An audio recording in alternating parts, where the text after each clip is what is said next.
Yo, what's good, people? It's Cactus, and we're back again with episode 13 of Cactus Convos. In today's episode, I've got yet another sick guest with me.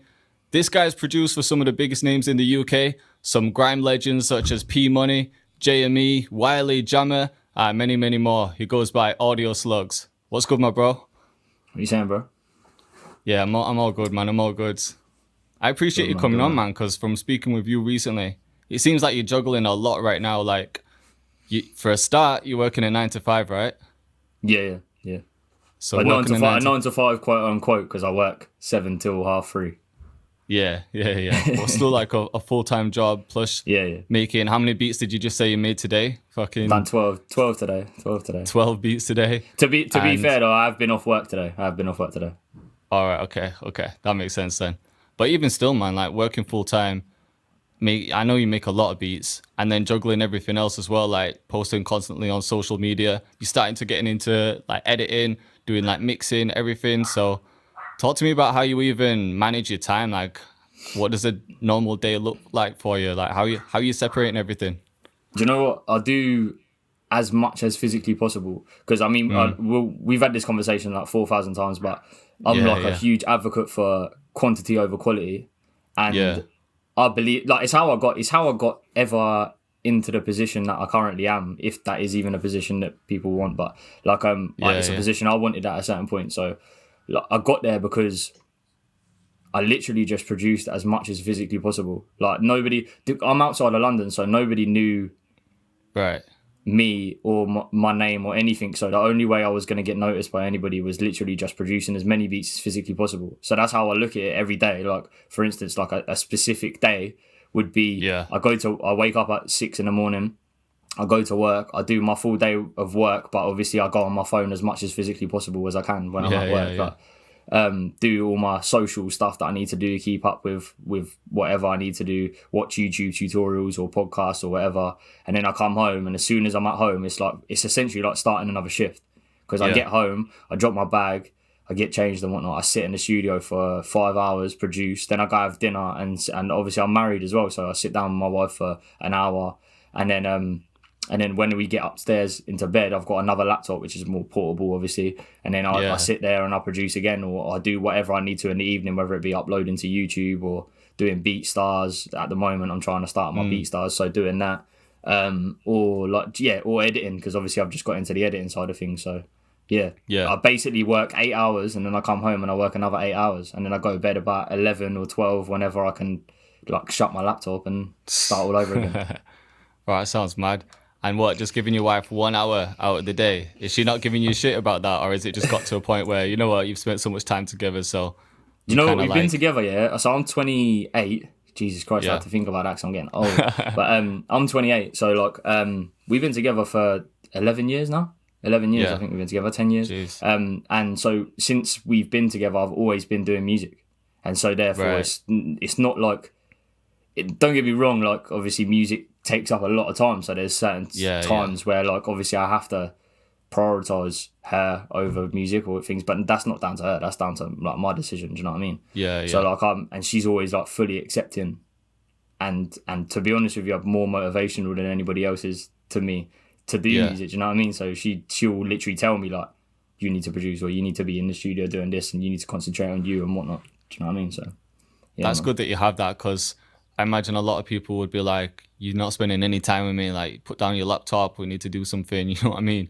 And that can be, although it's like good spending time with people, but if it's taking time away from your craft and what you want to do, then it can be a bit of a sticky one. But it seems like you've got a good balance, you've got a good understanding, so yeah man, I guess it works. I think the thing is as well, it's not even just spending time together. Like, we've got a house, so we do, like, the housework stuff together. But, like, the thing is that, like, you have to...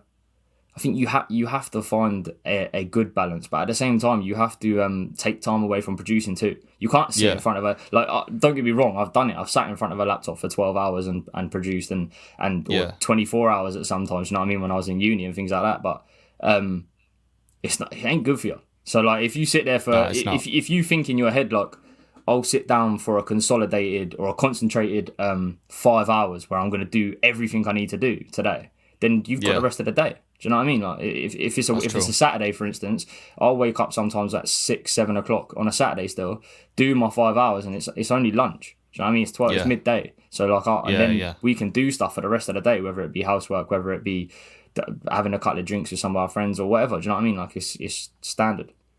Yeah, that makes sense. I guess it's just how you actually spend the time that you have on certain things. Like, because if you're just sitting around on the computer and maybe you're just watching a few videos and stuff, and then you start making a beat. But if you're just spending them solid 5 hours just purely doing what you need to be doing, then it's a bit different. You're not fucking around. You're not really just wasting time. You know what I'm saying? Do you know what's funny on that point? That I hate having a job. Yeah, hate it. Like, because all I want to be doing with my time is music. Like, don't get me wrong. Yeah. But that's the only thing that it comes in handy for. Because, I mean, people will know when you're at work and you can watch videos on your phone and stuff, you get that YouTube thing out of your system. Because when you come home, you don't want to waste time sitting watching 3, 4, 5 hours worth of YouTube videos because you just done it at work. So therefore, I'm not going to come home and watch YouTube videos. I've just watched all the YouTube videos. So now I'm going to come home and concentrate on exactly what I want to do and what gets me out of my job. Yeah, I suppose it's good that you've got a job that kind of allows you to do that. Maybe they don't know that you're doing it, but if you're just watching videos or a podcast, you just got a headphone in, an AirPod or whatever. But some jobs, you might not even be able to do that. You might just have to be strictly like in the office on the phone constantly, and you don't have any time to listen to stuff. Yeah, it hasn't always been like that. I've been there for 5 years now, working there for 5 years, and this year, post-COVID, has been where it's been like, I've been in a position where it's lenient enough for me to be able to stand on my phone for however long I really need to for a day. But that's because my role allows it. But the role that I had previously was a bit more stringent. I couldn't really just sit on my phone all the time. Or I say that, I lie a little bit. I could get away with a lot of time being on my phone, but I was more of like a management role, so there was a lot more pressure on me to do stuff. Whereas now things are a lot more stripped back, so there's no pressure. Yeah. One thing with work and getting promotions and stuff, it's a bit of a sticky one because like when I was working, every time that they'd offer a promotion and it came with a pay rise and everything, and it seemed like a good thing, but then the higher up you go, the more responsibilities you've got, and then the less time you've got to do what you actually want to be doing. And it's an evil cycle, man. It's something easy to fall into. Yeah, it's a trap. It's 100%. Do you know? And the worst thing is that I never thought about it that way until I was in that position. Because I was in uni. I'd done uni for 3 years, and I don't think I ever really thought. I always thought that music was feasible, but I think I had a skewed outlook on how I was actually going to get to the point where I was going to make money. Because like doing beats on BeatStars and YouTube and things, that was all like relatively new to the scene, so to speak. And I was very much a grime head back then as well, where it was strictly I was only producing grime, so I was only doing what that community was doing. Right. And I remember I said to my missus, I said, like, as soon as we leave uni, I'm going to go get a job and I'm going to get as much money as possible, because we struggled throughout them 3 years or whatever in uni, because obviously you're skint when you're a student, and she lived with me. And so I did that. I did exactly that. I went and got a job. I got the promotions. We got the house. We got married and all these types of things. But like you said, with the pay rise comes like a bit more of entrapment, and you end up like instead of wanting that money, you end up needing that money to get through. Yeah, and you end up buying certain things. Like the more money you get, you might buy a better phone. People might buy a better car, and it's just like the more money you get, the more money you start spending, and you're not in a better situation. It might look like you're getting more, but the reality is you're spending more, and it's like, again, man, it's a trap. The sick thing is that I probably had more spare money when I was in uni, and I didn't have a job. Do you know what I mean? Seems crazy, doesn't it? It's that mad. Yeah. And I was. I mean, I can't even remember realistically looking back on it what it worked out to be. I think it was like £2,000 every 3 months. Yeah. Or something along them lines. Something like that. And so I mean, that was beer money, and that's all that was. But like it literally. I mean, it was it's crazy when you look at it like that. I was probably making about $6,000 a year in uni, not even making it. And I was just probably living more comfortably. A year, and probably more comfortable. Crazy. Yeah, that's crazy to think about. I wonder what it is. Well, it's basically what we just said in it, but I think at uni as well, especially for things like nights out, or you don't really care about like what you're drinking, what you're wearing as much. You're not really spending a lot on your clothes and everything. It's just like, whatever goes. You're just chilling most of the time when you're not in your lectures. Did you go to uni? Did you? Yeah, I went to uni, but to me it was a waste of time for me. Like I 100%. liked the Was for me too. experience and everything, but if I could turn back time, I probably wouldn't have gone. Just knowing how much money you actually spend to go to uni, and it's skills that I'd never use now. I did more of a general course. I wasn't like specific in one thing. It was like multimedia, so I was just learning like bits of everything. So I came out of that course thinking, oh, I've learned nothing. I've maybe picked up little bits here and there, but I could have just Googled it. You know what I mean? It wasn't anything too crazy. And then you start paying your student loan back, and you're like, what the fuck have I just spent? Like, I was lucky I got it in the last year when it was, what, like $3,000 a year? And then obviously you take your loans to like live and everything. Is that when you started as well? No, it was a year after. Shit. I think it was 9,600 a year or something. I think in total with your uni fees, it works out about 12 grand a year. I've got about 50 grand's worth of debt, I think it is. That's crazy to think about. So what, Sucks, do you think it was worth it? Not at all. The thing is though, is I can't. I try to have the outlook, like no regrets and that in it. Like as cliche as it is, if I could, the thing is in my mindset now, I wouldn't do it. I wouldn't go to uni. But the thing is, I didn't have that mindset back then. So I probably, if I could repeat everything over, I probably would do the exact same thing, like across the board. To be honest, and it's easy to look back now, isn't it, and say, nah, I didn't really need that. But at the time, you're not really thinking like that. You've got a completely different mindset. See, I done music in uni. I done music in college and I done music in uni. And we turned up to. Obviously I've been super into music for ages. But we turned up to uni. I don't really know what I expected, but we turned up to uni first day in a lecture, and the lecturer said, like, how many people in this room have used Pro Tools or heard of Pro Tools? Yeah. 5 people put their hands up in a class of 30 people. Like me, my brethren who I was going with, and then 2 other people who ended up being my brethren's, meeting them through uni, and then one other guy who was he's a super sick engineer. I don't know if he still does engineering, but he was so good in uni. Right. 5 people though out of 30 put their hand up on an audio production course. It was popular music production is what it was, but it was like tailored towards mixing and mastering. It wasn't tailored towards actual producing.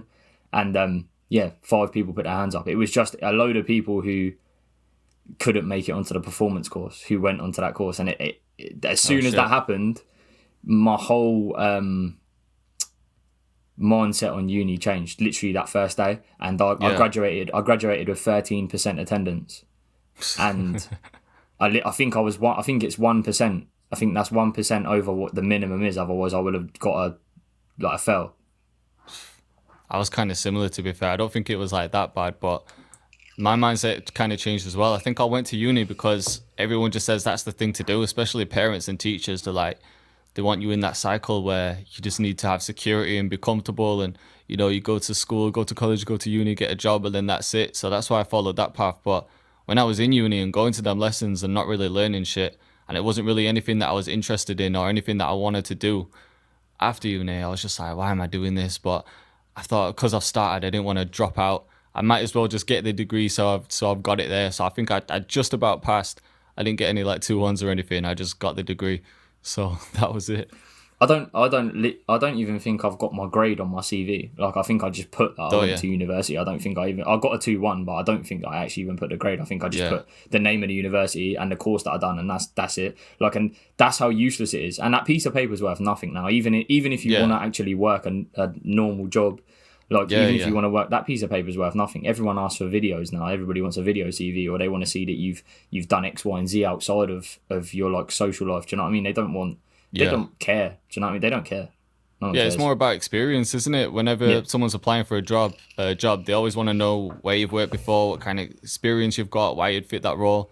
And you just saying, "Oh, I went to uni." Like, so have hundreds of thousands of other people, millions of people. So what's kind of making you stand out? Because they know as well that, like, I mean, a lot of the courses, they're tailored towards people being able to pass with minimal output. So like, I done my final dissertation at uni was to do an album based around a theme. So I done Foley music. So like went out and done field recordings and done all the mix and mastering.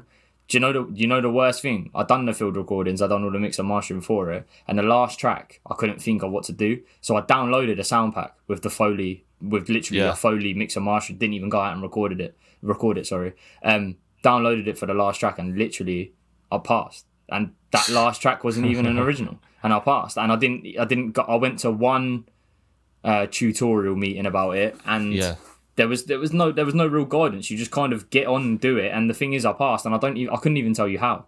Like, I generally couldn't. I don't know what I done right, what I done wrong. I just passed.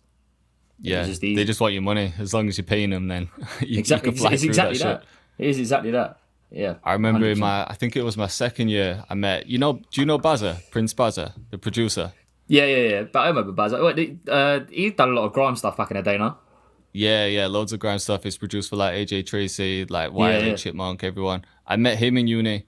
Luckily, like, he was like one of the cool guys that I met, because in my course, it was kind of weird, man. I felt a bit like out of place in that course. But then in my second year, I met him, and we obviously clicked because we both made music and shit. Yeah. And there was one guy in the course. He was a bit of like a programmer, and he just knew bare stuff about computers. And we had this thing where we had to build an app. But this guy was taking money from us to basically build the app for us. I think we paid him like £50, and he built the whole app for us. And then me and Bazza got the pass. It's like, yo, I paid £50 to get a pass here. It's crazy. Yeah, that's calm. That's calm. Here's what it is. That's one thing I will say I won't take away. I mean, I'm not gonna like stunt and say like, because I'm not a massively social person. I'm not gonna lie. Like, I mean, I feel the same way with a lot of producers. They're quite introverted. Oh, 100%, man. It's all producers. The funny thing is, in my social group, I'm probably the most outgoing, but I'm still not by any stretch super confident unless I've had a couple of beers. But But I won't take away the experience of the people I met in uni. Like, I went to Southampton, and so like we met a very big chunk of the Southampton hip hop scene, and that's what got us into hip hop. I was still spitting in uni, so like that's what got me into that side of things. The open mics, done some quite cool. Right. We started running some shows up there. We booked Kalashnikov, like UK hip hop. I remember you saying that. Yeah, and I was part of like started a collective at the time called AFUK, and that was I was part of that as a spitter as well. And we performed as the main supporting act, obviously, because favoritism. Do you know what I mean? I put on the show, so I'm going to be the support. But yeah, we put so I got to support like some sick people, and I done Boom Bap Festival with them, and like Spat, and do you know what I mean? Done like a lot of live stuff that was quality. But also I started or co-started alongside like 3 other producers. So the guy that I was living with in Southampton is my brother-in-law now, but he was a producer as well. So we were both Audio Slugs. Audio Slugs originally was 2 of us. And we started it in 2015, but we were part of a collective called Fifth Degree, which we originally was 5 of us, hence the 5th, but then one of them dropped out, so there was only 4 of us. And we got signed very accidentally, to a group of producers called the Beat Freaks. I don't know if you've heard of the Beat Freaks, but they've produced. You mentioned them to me like before when we spoke that time, but other than that, I mean, like, they've really produced for like Dino. Oh my god, the names are probably endless. I could probably list off so many gigs. Like they're huge. They're a huge producer group, but what they essentially do is, and we didn't obviously know that at the time, but what they do is they find producers who are good and consistent. And they are in a position where they've got access to labels, good studio space, etc. And they get briefs from said labels and producers and artists and whatnot. And then they tell their consortium of producers, this is the brief, you produce for it. And then we'll kind of work around it. Like, and we'll pitch your beats to them. But like for every producer they've got, there's probably about 20, 30, 40 producers, every single brief they got coming in working on stuff. And then if you do get the placement, they'll split you in maybe like 20, 30%, I think it was. And then they take the credit. Obviously your name doesn't even go on it. So, but I mean, it's a good stepping stone, but it wasn't a good deal. Do you know what I mean? But yeah, I mean, they sat us down for a nice little slap up meal in Canary Wharf and whatnot. Do you know what I mean? It was it was one of them. Well, it's one of them when it's kind of early on as well. You want to take them opportunities just to kind of build up your portfolio, because at the start you don't really have any leverage. But like, say if they reached out to you, if it happened now when you had this portfolio, then that could never happen, because you'd be like, what, are you telling me that I'm not going to get a credit and I'm only getting 30% at the end of it? Like, nah, it's not going to happen. But do you know what? With the way I was thinking then, I probably would have said the same thing then had I really realised what I was in. I thought, because you know what it's like, innit? Every now and again you catch yourself and you think you're bigger than you are, or of course. you I don't know, you just have you're for one day your moderation is out askew and you think that you're just the guy. Yeah. And so there were certain times where I got credits come in even around them times, and I was like, nah, like I wouldn't take 20% and no credit. Yeah. But then at the same time, I mean, we had stupid briefs come through from them. We produced we never got placed, but we produced demos for like Justin Bieber. Do you know what I mean? It was like, oh shit, we had the acapellas and everything. Like they weren't messing about. They had the connect. That's crazy. But it was it was just the Justin placement. That's a huge one. That, but the Justin placement would have been the only one we would have needed to get. We could have all quit producing after that if we wanted to. Do you know what I mean? That would have given you all the leverage in the world. That it's mad. We done a remix as well. We done it all. We got like third place, I think it was. And I say third place. It wasn't a competition, but it was like we were close to being the pick. Right. We done a remix for a French rapper called M. Pecora. I don't know if he's the rapper. It was M. Pecora featuring somebody. I can't remember the exact details, but we done like, it was for Sony, I think, in France. And I mean, like they were all learning curves. They were like amazing. I remember that coming through, that acapella coming through, and it was like the biggest thing that had ever happened to the four of us. So we sat there until like 10, 11, the whole way through the day until like 10, 11 at night. From like the morning, just doing stupid stuff like the rolls with the 808s for there's no reason because they needed it at 1 minute 38. Do you know what I mean? Like it just, you're probably overthinking it, like curve. Probably doing too much, weren't you? Yeah, but it was a good learning curve, and like so, it was it kind of gave us the industry feel without actually being in the industry. Yeah, that makes sense. Yeah, man. Just going back though to speaking about being a producer and being an introvert, I get so many people that say the same thing. And it's mad that we've all got this thing in common because I'm not the most confident person. Like everyone watches my videos and thinks like, yo, you must be so confident, like just chatting to the camera and everything. But it was just one of them things that I just had to do. Like I just had to try. Do you get me? It wasn't like a natural thing to me. But it's weird because producers say like they're introverts and they don't really chat. But then once they get in a room with other producers, they can chat all day about music and stuff. So 100. I think that's the thing. I think it's like, maybe in the social situations that you're in now, maybe at work, not everyone's into production, so you don't really have a lot to talk about. But then once you get in a room or even online, like chatting to people that are interested in the same shit, then you can chat for days. So 100%. I think it's one of them, isn't it? Yeah, definitely. I mean, I remember I went to... I'd do it anyway. Do you know what I mean? I'm not gonna lie. I crowbar in conversation sometimes, like where even when I know people ain't even interested. Some of my friends, when they come, I do like a thing on Thursdays where we sit down and like it's my de-stress for the week. So every Thursday evening, I kind of don't produce. I just we have drinks. Like my friends come, obviously not in COVID, but now that COVID's lifted, we're doing our first Thursday again this week, so everybody's buzzing. Yeah. But we sit down, we just get drunk, we listen to music, we listen to the beats that I've made in a week or whatever, but I always have to crowbar it in conversation, like about what I've done, and none of them really care, but I do it anyway. It's always like, it's one of them things, it's like you said, like it's easy to talk about it because it's your life, isn't it? So 100%. I've been sat in rooms. I remember I went up and recorded with Axe. I don't know if you've ever heard of Axe, but you should definitely check him out because he's probably my favourite artist, but I am very biased. I need to check him out. I don't think I have heard. 140 Axe, definitely. But he's my favourite artist that nobody knows about. People, actually, that's probably the wrong statement. Not everyone, but like a lot of people know about him. But the thing is with Axe is that he's very few and far between because he's to an extent a perfectionist. I know he's going to hate me for saying that, but he is. But he invited me up to go to. He'd set up a studio at his house, so I went up and done a session up there. And I was sat in a room with Ras. Ras, who used to be Heavy Trackers, which is obviously Five's brother, and Maniac. Do you not heard of Maniac? You know? Yeah. So we were sat in a room, the three of us, and for me, I'm gassed, because obviously I'm the same age as Ras. I think maybe a year younger, but I'm sat there gassed because I listened to both of these people growing up as a grime producer as well. Like mental to be sat in that room, and then I'm talking with Ras about music and stuff, and Axe just kind of interjected and was just like, I love this when producers just do the back and forth thing, like all they talk about is music. And I just thought, like, it's funny because that reminded me of it, you saying it, like it's just natural, isn't it? It's just what you do as soon as you get into that room. Away. Yeah, because you're not used to people actually reciprocating everything that you say about music. But when you're sat in a room with somebody who knows what you're talking about, it's like, I'm gonna go all in. Do you know? I'm gonna speak about everything. You can get everything off your chest then. Because even stuff like my girl doesn't know anything about music production, and I'll try say things to her now and again. I don't know if you did this, but I used to always like show her my beats. Like even when I was shit, I'd make a beat. I'm like, yo, come listen to this. And she'd be like, yeah, that's good, but it was probably the worst thing ever. And now I'm like cringe looking back, like, I can't believe I used to like shout her and get her to listen to my beat. So I didn't even ask her anymore. I just keep her out of it. But I know a lot of people do that. It's funny because I actually I read you've got a bio on your BeatStars, isn't it?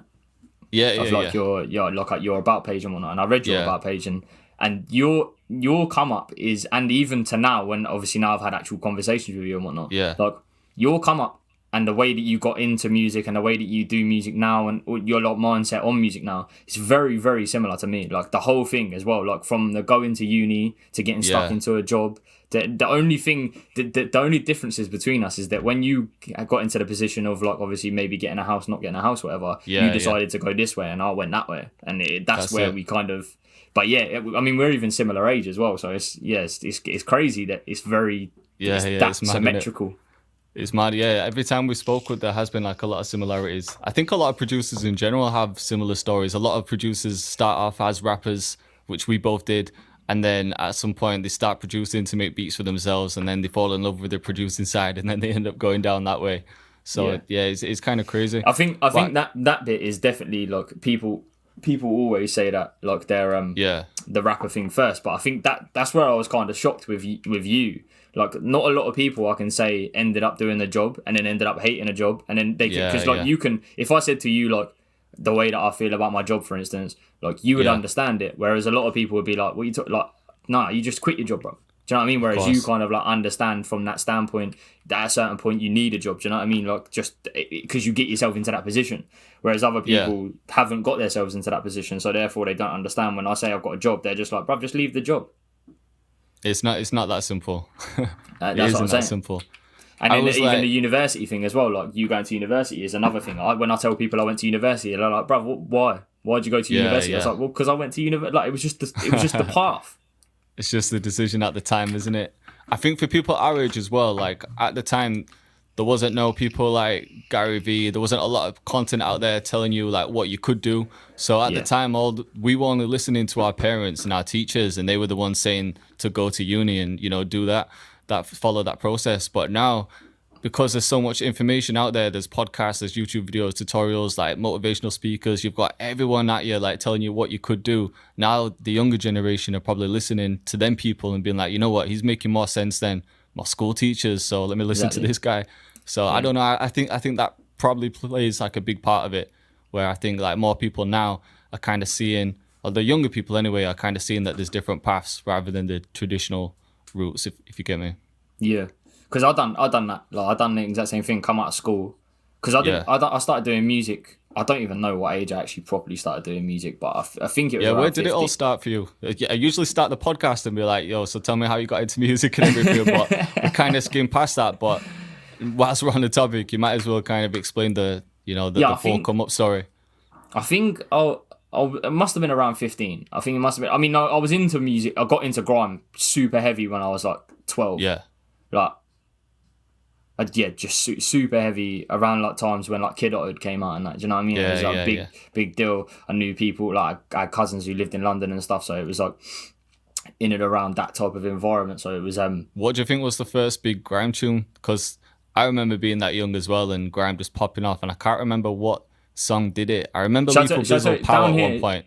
Nah, it weren't that down. But it was obviously before that. But I don't even know if you would class it as grime. I mean, it is grime, but I wouldn't class the artist as grime. But the track was grime, and the reason it blew up was because of Kid Hood. It's funny that I brought it up, but it was a Carla Shakespeare. I don't know if you remember that track. Yeah, of course I do. That's a banger. That one popped off. Like everyone down here, that was the in think like everyone down here had that on their phone, or like Carla was the in artist. You know what I mean? And I think my friend showed me Plan B. About round about the same time, which probably was just after Kid Otter came out, and even though he's not necessarily grime, he was associated with. So and then you start going through the motions, and then LimeWire, you get down the LimeWire rabbit hole, and you end up with like I don't know, Plan B featuring JME, featuring Skepta, featuring some rip-off track that doesn't actually exist, but it's a mix of like 4 hours worth of MP3s, and that's how I got into it. And I was from 12, I was super heavy into it, like to the extent where I was part of Pure Grime. Do you remember Pure Grime Forum? Yeah. I remember. Yeah, like I was part of that. Like I was super heavy on that. I was super heavy on the YouTube thing. I had there was a guy called Boyd5 on YouTube who used to upload vocals for like all the grime not grime instrumentals, grime vocals and stuff. And he used to bootleg them essentially from pure grime and upload them to YouTube. When I was like 13, he said to me he wanted to start an instrumental channel, so I took the instrumental channel and I helped him like source the instrumentals and upload the instrumentals and stuff. So I'd done that from So were you making beats at that point as well? Nah. Oh, right, I was just a grime fan. And then 15 I started spitting because I just thought I was the guy. And I had a shed. My mum and dad had a shed, so I turned that into a studio.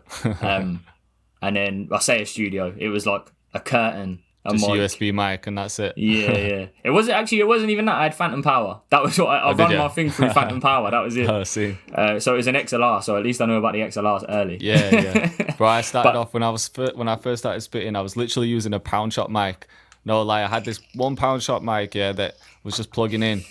It was like, I've forgotten the name of the cable. It wasn't even USB. It just went straight into the the little pink mic slot in the computer. I was literally recording tracks into Cool Edit and just not doing any mixing, no nothing, just recording into that and then putting them out. Thinking it was sick as well. I was so gassed. I can't remember what I recorded on. I can't even remember what I started recording on.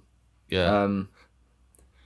But yeah, it was round about it. Like 15 was when I started spitting, and then like 16 was when I realised nobody wanted to give me any beats. And then I started making loops. I started making beats on FL with the loops that were built into FL. Right. Like, so it was like, do you know, like demo tracks or... I can't think of what plugins are in FL because I'm rubbish with FL. But like Sakura, fuck it.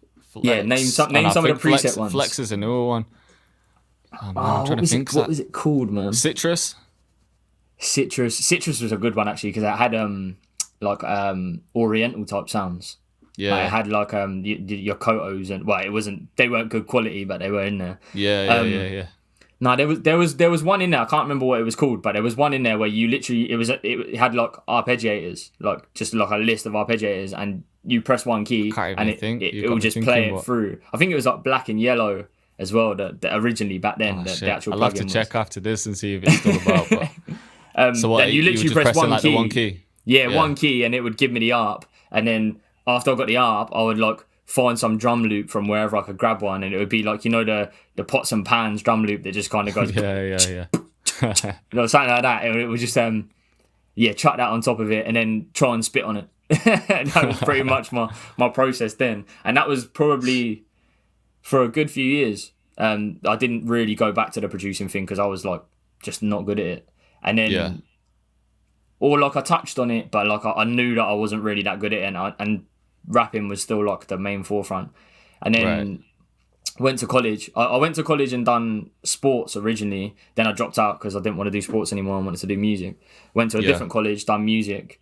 Done like the Sound Festival in the South, like, and we won the Sound Festival because around them times there was no rappers down there. Like there was literally like nobody, and especially not in the education system. Do you know what I mean? Nobody was doing it that way. So like we used to do like Plan B covers, and I used to win just because I'd jump off stage, like, and do I'd spit a verse in the stage in the crowd and stuff like that. So we must won, have had like, confidence though and energy to do that.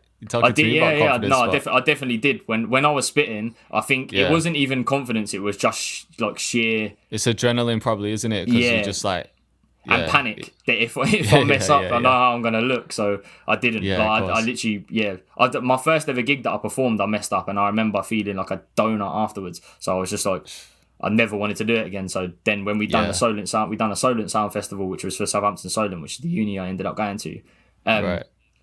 We done that and won it, and it was the first time the college had ever won it. So I think my picture's still on the wall there, so I'll take that as an achievement. Oh, that's sick. But I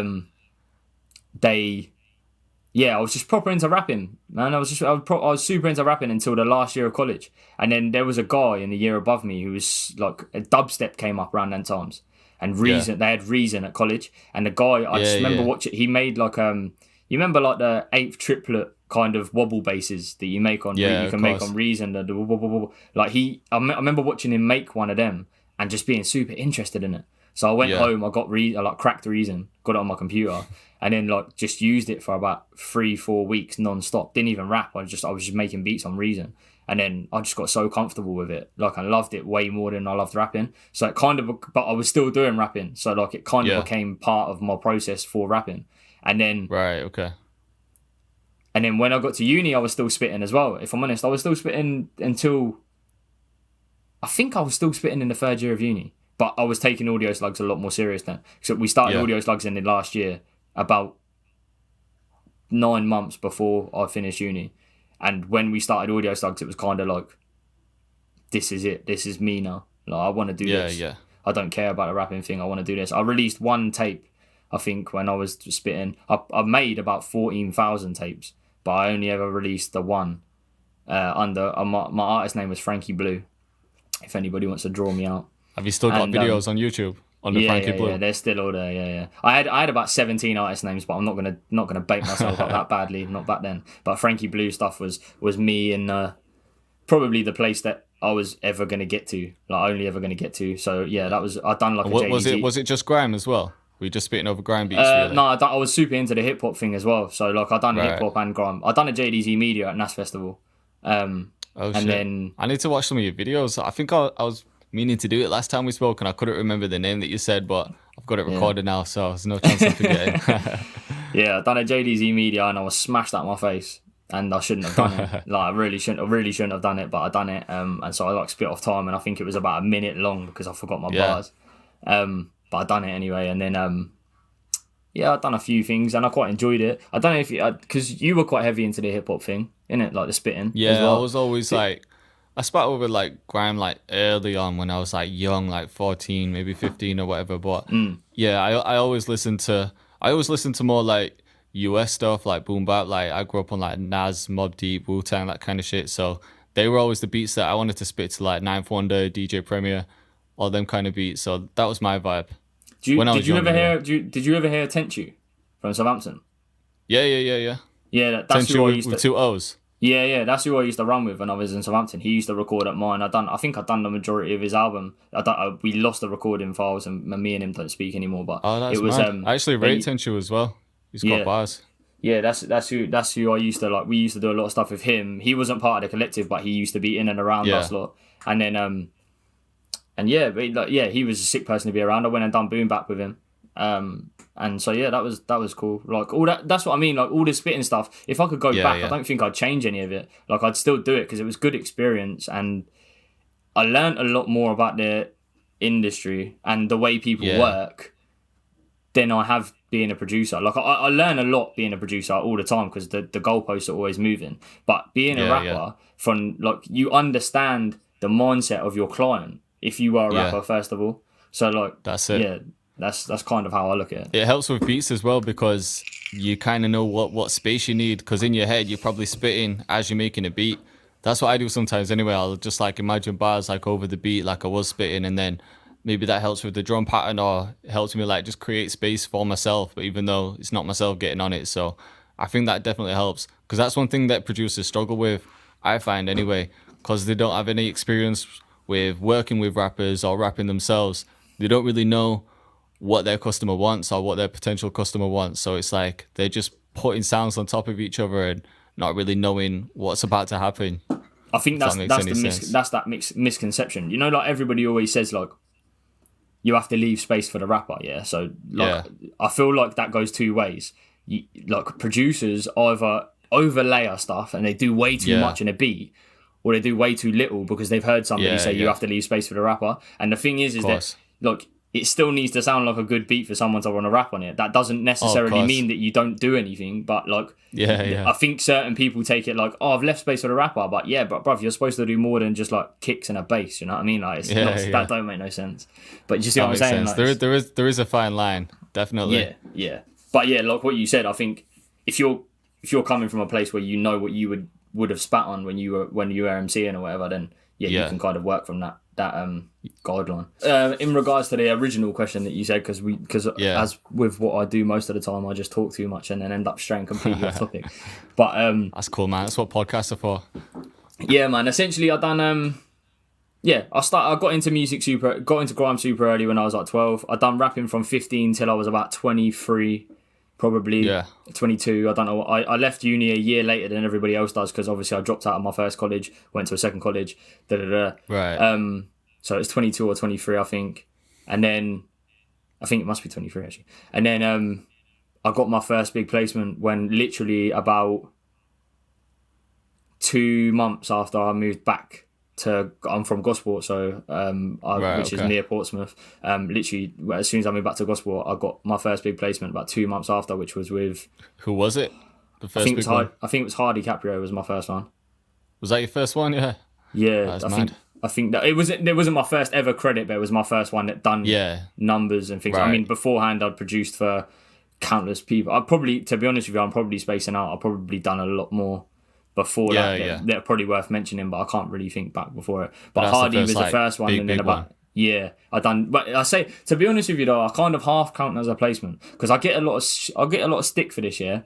So I produced Jezebel for Hardy, which was one of the ones that he released on his first EP. And he gave me the brief. He wanted the Jezebel type of feel and stuff, and I get stick sometimes when I go to studios. Producers have brought up about Jezebel because I reproduced it very similar to the way that it was produced for like Little D back in the day, because Little D was one of my favorite artists growing up, so I drew from that, and that's how Hardy wanted it. He just wanted it with modern drums and not the way that it was originally produced. Yeah, I'm gonna sound super disrespectful now, and probably piss off the producer who originally produced it because I can't remember his name. But whoever it was who produced that first one, because I know he's commented on the video as well, saying about how I ripped off his version. But there was essentially there was no disrespect meant by it. It was just that that was what I was asked for, and then just to put a modern drum pattern with a better mix on. It's funny you say that because I've had this same thing recently where people have requested like exclusive beats, like custom beats should I say, and they've sent me a beat and they've said something like, oh, I want the beat like this, and the problem is that people fall in love with that beat because of that melody, so whatever I now do it just isn't going to be that beat. So when you might send something back like an idea, and then they'll send it back and they'll be like, nah, I want it like a bit more like this, can you add the piano like this, and then you start changing things, and then before you know it, it's sounding like real similar to the original. So again, that's it's a thin line, isn't it? Because the thing is with Jezebel is that it's a sample. It's just like with Jezebel, it's literally a sample. So like he sent me the sample that he wanted me to sample, and how he wanted me to sample. Was it just like a sample? No, it was chopped up, but it was chopped up the exact way that it had been chopped up probably 9 years prior to me doing it. Yeah. Little D done a version of Jezebel in 2007, I believe it was, which is when Don't Let the Name Trick You came out. Okay. And that was the original version, I think. I don't think it was the original version, but that was the version that I drew from because that was my favourite version of it. So I drew from that, and that was the version Hardy was referencing as well. So I drew from that, remade it with a better drum pattern and mixed it like essentially for ready-made for 2015, and it clicked and it happened. I mean, I had countless beats that I sent to Hardy that didn't get placed, and that one got placed, and that's the one that I get the most stick for when someone brings up. But yeah, that was. Well, it's one of them. You still got the credit, and it's like you said, it's a sample. It's a sample, so it's not like he came up with the whole thing. No. It is like a fine line, but at the same time, like it's one of them, man, isn't it? It's just one of them. Like you still get the credit. You kind of did what was asked. It's the one that you wanted, so and it was like a more modern version. At the end of the day, especially when you're starting out, you're just an employee to that artist for a certain amount of time, so you just got to do your job. Exactly. So but that happened in like November of that year, and then about 6 months after, I got the P Money and Little D credit, which was back to back, which obviously has done like I think it's about 7 million on Spotify. 7 million. I think it's actually no, sorry. I think it's about 5 million on Spotify and a couple million on Apple Music, so 7 million across the two major DSPs. Let me go on it now. It was the back-to-back one, wasn't it? P Money. Yeah. How did that happen then? How did that placement opportunity even come about? I worked my ass off. I literally produced as many beats as physically possible and sent them all to P Money and Little D. And did you have a connection with them though, or did you just get their email from like Twitter or just DMing them? I met them after that, and probably Right. about 3 years, and I've still only met them both once, and it was still only Yeah. like a flyby. I used to fast forwarding a little bit, but when we got signed to D Power, which was Yeah. EB Records, we had a studio downstairs from Heavy Trackers, and so obviously a lot of people used to fly through Heavy Trackers to record. And there was one Right. night where like Blacks, P Money, Littles, and a few other people were all in the building. And they were all upstairs recording, and we were downstairs. And I think they had like a pizza turn up or something, and they was down. So Yeah. they came into the room to jam in our room, and we met them that way. And we was like, we're Audio Slugs, like, and they was like, oh sick, like, wagwan. Oh, it's mad. But That's it was, after you've done all the work with them as well. yeah, it was a flyby. Like, and the thing is that work increased massively when they decided to do the Yeah. back-to-back EP, because obviously, Yeah. I think I had 3 placements on that, 3 or 4. Yeah, 3 placements on tracks on the EP. I think, yeah, maybe more. 2 secs. I'll just Yeah. check now. I've done Coldest Flows, which was one of the singles they released for it. Paranoia, which is with Footsie. Can't See Man. And obviously back to back, so 4 including back to back. Yeah. Yeah. So obviously you worked hard to get to that, and then you met them after. But what was the process like actually getting them tracks to him? Emails. Like, I just plugged emails. Yeah. Yeah. Like I said, I produce so many beats that I'll make the beat, I send the beat, and I forget about it. If I'm honest, I forget about it. And a lot of the times that gets me into trouble, to be honest with you, because there's been certain situations where there's been Coldest Flows. Yeah, a funny story. Coldest Flows wasn't supposed to be the beat that Coldest Flows was. I'd accidentally sent that beat to another artist. Oh shit. In the time that they'd recorded Coldest Flows, they'd recorded it, and it had all been finalised. And then the other track that had been used to that beat came out with the other artist, and it got techie. And then basically P said to me, like, we need a beat for it, kind of thing. We need to replace it. Yeah. So I think I had like 24 hours, and I'd done it in 24 hours. I'd done the beat. I made the beat, sat up. I think I sat Something up similar as well. No, it wasn't. It was completely different. It was similar. I tried to go for something similar to back to back. If I'm honest, I tried to use because I feel like quite early on I got known for like the brass sounds that I use. So I tried to like incorporate like a new brass sound, and I did. To be honest with you, Coldest Flows is one of my favorite tracks that I've produced. Yeah, that's done. It's a crazy story. Yeah, that was, and I stayed up till about 1 o'clock in the morning getting that one together, and then had work at 6. Shit, you're dedicated though. It paid off. That's sick. Yeah. So just talking about that and what happened to you, because that's one thing that a lot of people speak about, like producers, because us producers that are sending out packs to artists, there's no set rule on how long we should leave them beats with the artists, because they don't come back straight away and say, I like this one, that one, and this one. They might come back like 3 months later and say, yo, this beat was cold. But you can't just sit around and wait until that artist says that they're going to use it. So what do you think is the right thing to do? Let's say you send out a pack of beats to one artist. How long would you usually give it before you start sending them same beats to someone else? Or do you not even treat it like that? Do you just send them about? I'm gonna be like, I know I'm gonna piss off every artist now, yeah, but I don't care. I'm not gonna be. I'm not gonna lie. This is my product. Like what I'm selling, it's not, and I'm not even selling it for the most part. I'm giving it to you for free. If you, all you've got to do is tell me you're using it, and then I'll take it off the list. But if you're like, here's how I do it, and I don't. To be honest with you, I haven't done the sending out packs thing in a long time. I'm not gonna lie, I'm not really concentrated on the placement thing at the moment. But when I was doing it, this is what I tell beginner producers or early producers starting out, whatever. Get them everywhere, because if you hold out for people, like, you won't get a placement. That it's as simple as that. Like, I mean that in the nicest way possible. Like, I'll tell you something. Yeah, when you produce one beat, the problem is that with people, they think they have to produce 10 beats a day to supply 10 artists. Yeah, that's it. You don't. You produce 10 beats a day. You can supply 100 artists with the same 10 beats, because the funny thing is that music's subjective. So therefore, like, you might have 90 people who don't care about them, and you might have 10 who do, and then therefore you ain't got no problems. You deal with the problems afterwards, like. And if I'm being honest, it does get techie. It can get techie. But it's a good problem to have. Like, because it is just a good problem to have. Because if you've got 2 artists fighting over your beat, then that's a lot better than no artists fighting over your beat. You know what I'm saying? Like, you might have held off for so long, and got no one on it. But if two people have said that they want it, then shit, that's a good problem to have, really. Honestly, like the amount of times that it's happened to me, Yeah. like where artists have cross-used beats, I've lost credit, I've lost placements because of it. Don't get me wrong, Yeah. I have lost placements because of it. But and I'm not saying that it's like you're gonna have automatic luck, or not luck, but like you're gonna have an automatic placement if you start doing it this way. Yeah. But what I am saying is that I stopped uploading to YouTube in 2015, Right. like an idiot.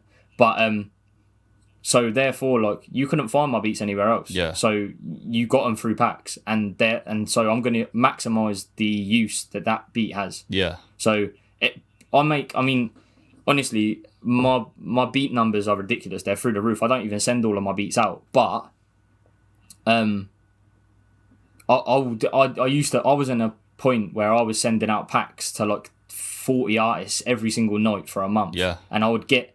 And like if you like, people say to me how many credits I have in Grime. If you compare it to the amount of beats that I sent out, I've probably got like a 1% hit rate. But but everybody's like, oh, you're always getting placements. You've always got stuff coming out. That's because I'm sending stuff out. Yeah, like, yeah. If you don't do, you don't get. So and that's how I looked at it. And it comes back to the quantity over quality thing. I'm not being funny, but a lot of my placements, I hate the beats. I hate back to back. Yeah. I hate the beat to back to back. I hate it. It's probably one of my least favorite beats, but it's one of my biggest placements ever. Yeah. Well, let's talk about this actually, because you mentioned this a few times, that you're more about quantity over quality, which is against what most people say. Like even myself, like I'm more of a quality over quantity to a certain extent. But I think that's because for me, when I'm producing, I spend time making beats. Like even when I'm filming videos for YouTube, I might be filming for like 2 or 3 hours, but it's probably me overthinking shit, but I'm so like picky with sound selection. I'm taking time, like going through kits and sometimes even designing my own shit or just trying different things. But I think part of that is down to me wanting to learn new shit to teach people. But yeah, I'm kind of going off track, but you're more about quantity over quality, aren't you? Like you'd rather cook up like 10 beats. I agree with everything. I agree with everything you just said. Like everything you just said, I agree with. You have to, like, sound selection is pivotal. Yeah. Like the way the quality in which you're putting stuff out is pivotal. Yeah. But the only way that happens is by you doing it wrong first, and the only way you can do it wrong first and a lot is to do it a lot. I think my analogy for this originally was like going to the gym. When you first start going to the gym and you start doing reps with weights, you're not going to be able to lift as much as you are in 6 months from when you first start going to the gym. Yeah. And it's the same with music. Like when you first start making music and slapping out 10 beats a day, 20 beats a week, whatever, like whatever you do, because at the end of the day, don't put a limit on it either, like or a cap, or like you have to make this amount of beats a week. Just make whatever you're comfortable with making. But at the same time, don't overthink it, because honestly, when you get your first placement and it's a beat that you spent 10 minutes on in comparison to them 70 beats that you've got sat in your folder that you spent 4 hours on for like 5 months, you're going to be so disheartened. Yeah. You're going to be like, well, why did that beat get placed? But like I was saying about the analogy, sorry. Yeah, you're going to be able to lift more. With music, your quality is going to get better with the more you produce. Yeah. Like it's that simple. Yeah, the more you do it, the better you're going to get at doing it quick. Like an example that I always use is Internet Money is one of the biggest, arguably worldwide now, but one of the biggest producer camps in America. Yeah, definitely. Who's their best producer? Well, Nick Mirror is probably on top right now, isn't he? Nick Mirror is the first person you said, so I'm taking the answer. Yeah. Nick Mirror is not their best producer. Nick Mirror is the person who produces the most. Yeah. That makes sense. So that's why and he gets the most credits. He is not their best producer. He's an amazing producer. Don't get me wrong, but he's not their best producer. Yeah. I couldn't tell you who their best producer is, but I can guarantee you that if you sat in a lab with all of their producers, there's definitely people who are more technical than them. There's definitely people who can maybe do things that he can't do, but he will make 20 beats in the time it takes them to make 2. Yeah, that makes sense, actually. I never really looked at it like that, but now that you say it, because I've always been like, right, I could maybe bang out 10 beats today and I might not be happy with them, or I could spend my time and just perfect 2 beats. And in my head, I'm thinking, right, if I send 2 sick beats out to artists, there's more chance of them taking it than them going through 10 shit beats. But you are right when saying that artists usually take the beats that you hate the most. It happened with Westy recently when we sent some beats to him, because he sent, I uploaded some beats there, and he sent a pack out. And Devilman picked like 3 of my beats. He ended up picking beats that I personally don't like. When I made the beats, I was like, it's a bit too basic, or I wasn't really happy with it, and probably made them quick. So it's funny that you say that. It is funny that you say that, because it does go against. I think what most the people Grime say. thing taught me that. I think the Grime thing taught me that, and that's another thing that I wanted to touch on was the getting boxed in as a producer, because this is a big deal, right? Like, especially when you come from a niche genre. There's a pressure on you. There's a pressure on you for a certain amount of time. For as long as you allow the pressure to exist, there's a pressure on you if you get boxed in. Yeah. I felt it. Like, about 2 years ago, I felt it. I felt like I couldn't produce. If I was producing anything but grime, I was letting everyone down. Like, that's how I felt. So I didn't. I've done 700 beats in 2000 and what is it? It's 21 now, isn't it? So 2019. Yeah. I've done 700 beats that year. There's probably only 2 beats that aren't grime. That's crazy. And 700 beats. You've That's mad. That's not too bad. It only averages like 2 beats a day, isn't it? I suppose so. Well, when you put the numbers out like that, like to look back after the year and be like, right, I've got 700 and something beats sitting there. I think it was 700 on the nose. I think I remember it being like the last day of December and me scrambling to get 700 because I was on like 699. But but to me, the thing, and I know that I sound arrogant when I say this, and I don't mean to, but to me, when I look at 700, that means I didn't put in enough work. Like, honestly, I didn't. I made 2 beats a day on average. I didn't put in enough work. I was drinking too much that year, probably, or I took too much time out, or something. Like, I can do. What number would make you happy? 1,000, anything over 1,000 beats a year, because that means that I know firsthand, and any producer who makes that type of number will know firsthand that 80% of them probably won't even touch the light of day. Yeah. They probably won't get placed. They might not even make it to a YouTube channel. Like, it's that real. They get lost, but they're so pivotal in you becoming a good producer. That's all that matters. At the end of the day, that you can make one good beat out of 1,000, one super amazing beat out of 1,000. Yeah, that's all it takes. Like, that's literally all it takes. Yeah, that's facts. So you need to, like, people look at like I don't want to have to do 30 beats a week. You don't have to do 30 beats a week, but you have to do something that's working. Like, it's exercise. So it's reps. Yeah. So the more you produce, the better you get, and the better you get, the more likely you are to get placements. And also, look, the more reps you do, that quality and quantity thing, you'll figure out actually becomes the same thing. It's not really an argument. I always say the quantity over quality, but it's not really an argument, because once you get to a level, and you'll know this firsthand, I mean, the way that you make beats now in comparison to probably the way you made beats 2 years ago, you could probably slap out 10 beats and they would be of a certain quality, that if it took you that same amount of time to slap out one beat in 2019, it wouldn't have been the same quality. Yeah, that's true. That's definitely true. So it's about not overthinking stuff, and it's about just getting as much stuff out as possible. Like, that's how you get credits. How do you think producers can stop overthinking? Because it's easy to say, like, I just don't overthink it, just keep cooking up. But how do you think, is it literally just you have to put in the reps? Like, do you think there's anything that people can do? Or do you think there's certain things that people overthink? Like, do you think they're overthinking the melodies? Like, the melody might not be good enough, or they're overthinking the patterns that they make? Like, what actually is it?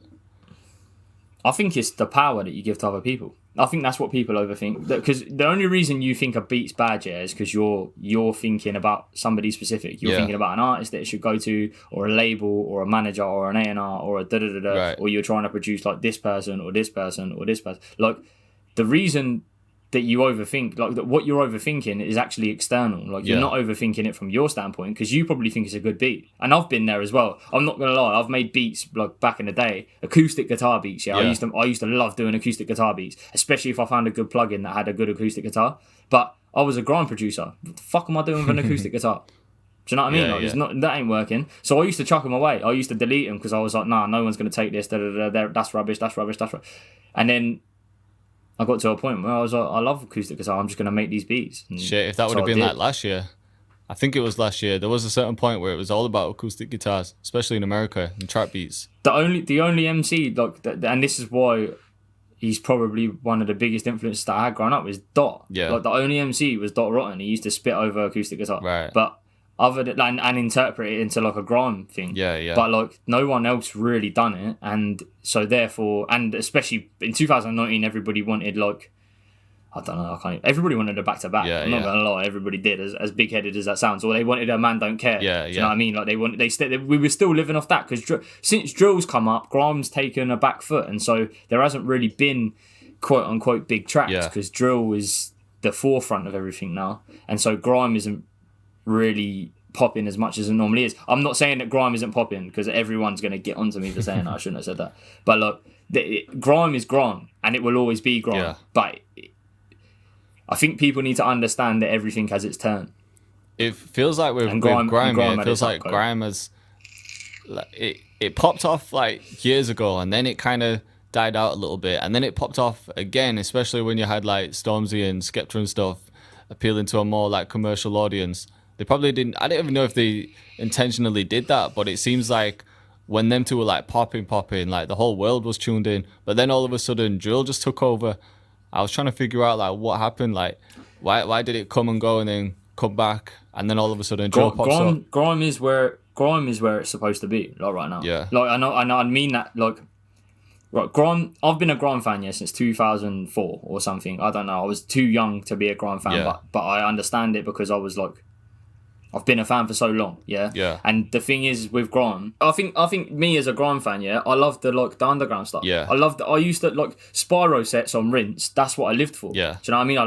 I love listening to them. Sorry. I love MCs coming up and doing like, I mean, early Stormzy, like in the park doing that freestyle, that famous freestyle with the red tracksuit on and stuff. That's what it's all about though. That it wasn't like, I'm not being funny. It's amazing that it done what it done, but that wasn't necessarily what it was meant for. Like it was a grime MC being a grime MC. Yeah, of course. And then it's the same thing with everything that's happened across the years. And people, the funny thing is people like to discredit grime so quickly. Like it's a childish genre, and you only listen to it until you're 16 and all this type of stuff, which is calm. Look, that's do you, innit? But think about some of the MCs that grime's birthed. Like really think about it, like, and not just on a musical level, but you've got like, I mean, Bashy is a successful actor in America. Do you know what I mean? Like he's doing bits, and he was a grime MC clashing Gets on a wall in 2003, 2004, 2005 or whatever. Do you know what I mean? Like he came up through like the grime. I'm not saying necessarily everything he done was grime, because he done a lot of hip hop stuff, but he came up through the ranks. Like he done that. He had a clash with Wiley like everybody's done. Do you know what I mean? And I mean, same thing with Kano, for instance. I mean, I know Ashley Walters is slightly before, because obviously that's more the garage and the So Solid thing. But I mean, it's the same type of like environment. And of course, man.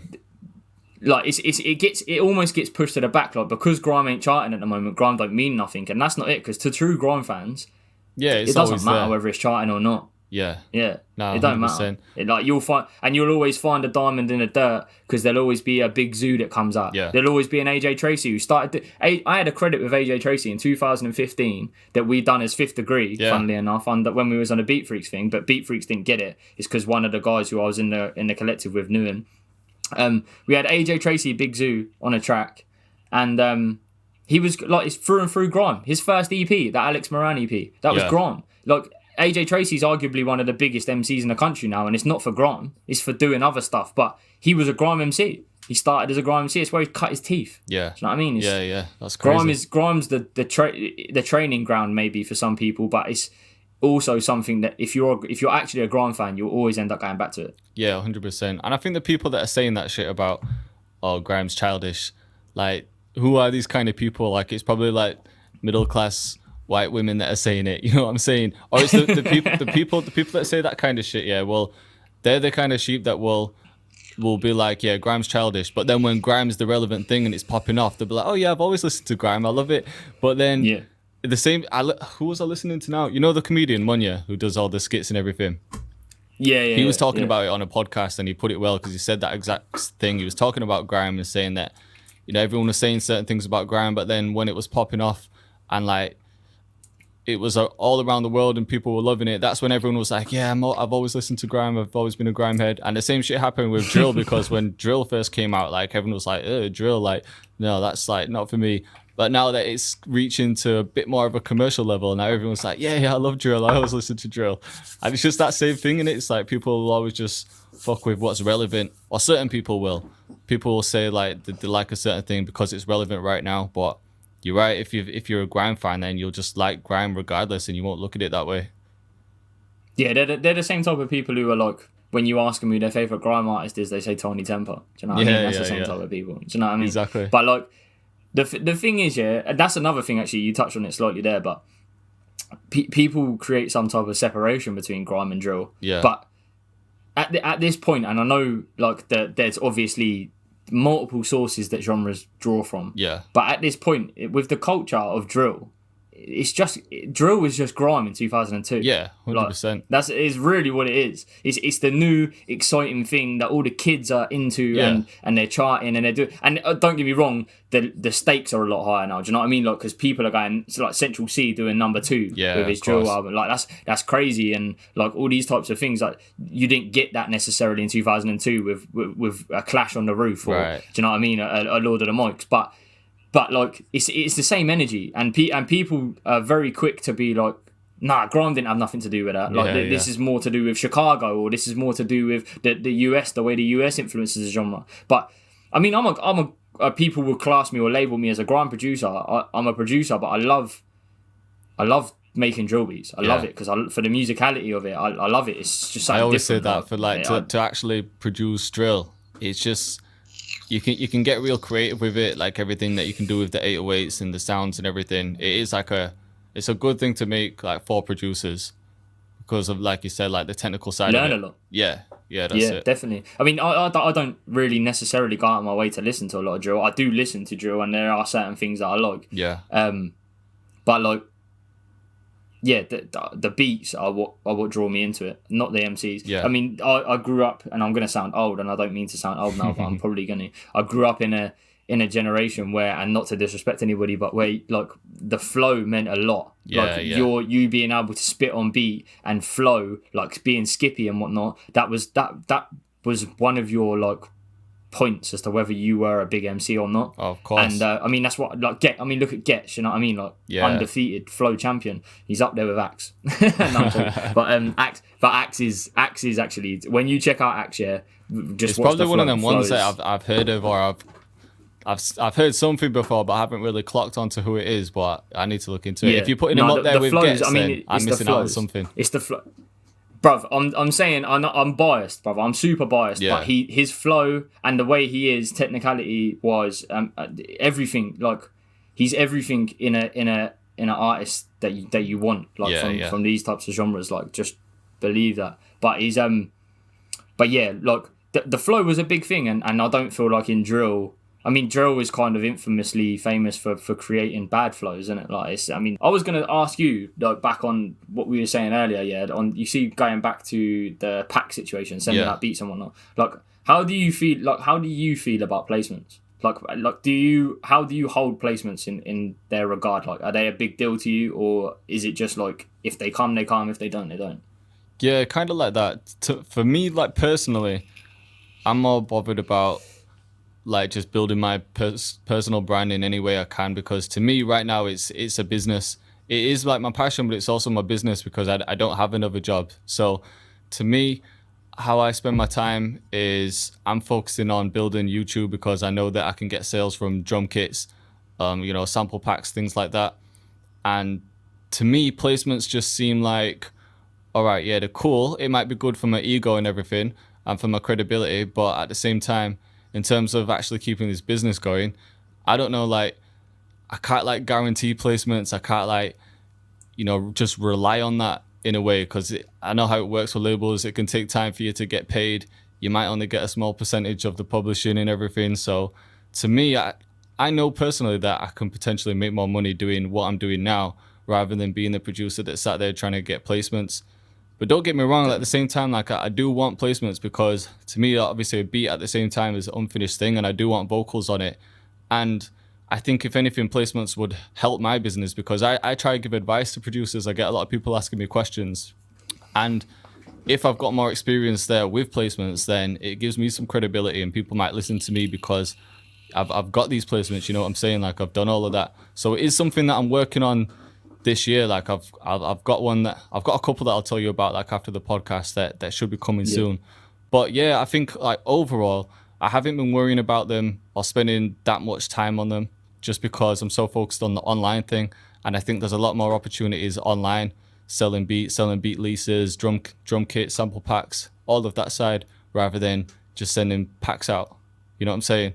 See, my opinion on that, yeah, is that, and this is purely just my opinion. I'm not telling other people what to do. Yeah. But like, my opinion on that is that's exactly what you should be doing as a producer. Yeah. Like what you just said. Well, I've done it from both sides. Yeah. Like I'm talking from experience. Yeah. I've been the industry producer. Like I've been the person who turns up to sessions.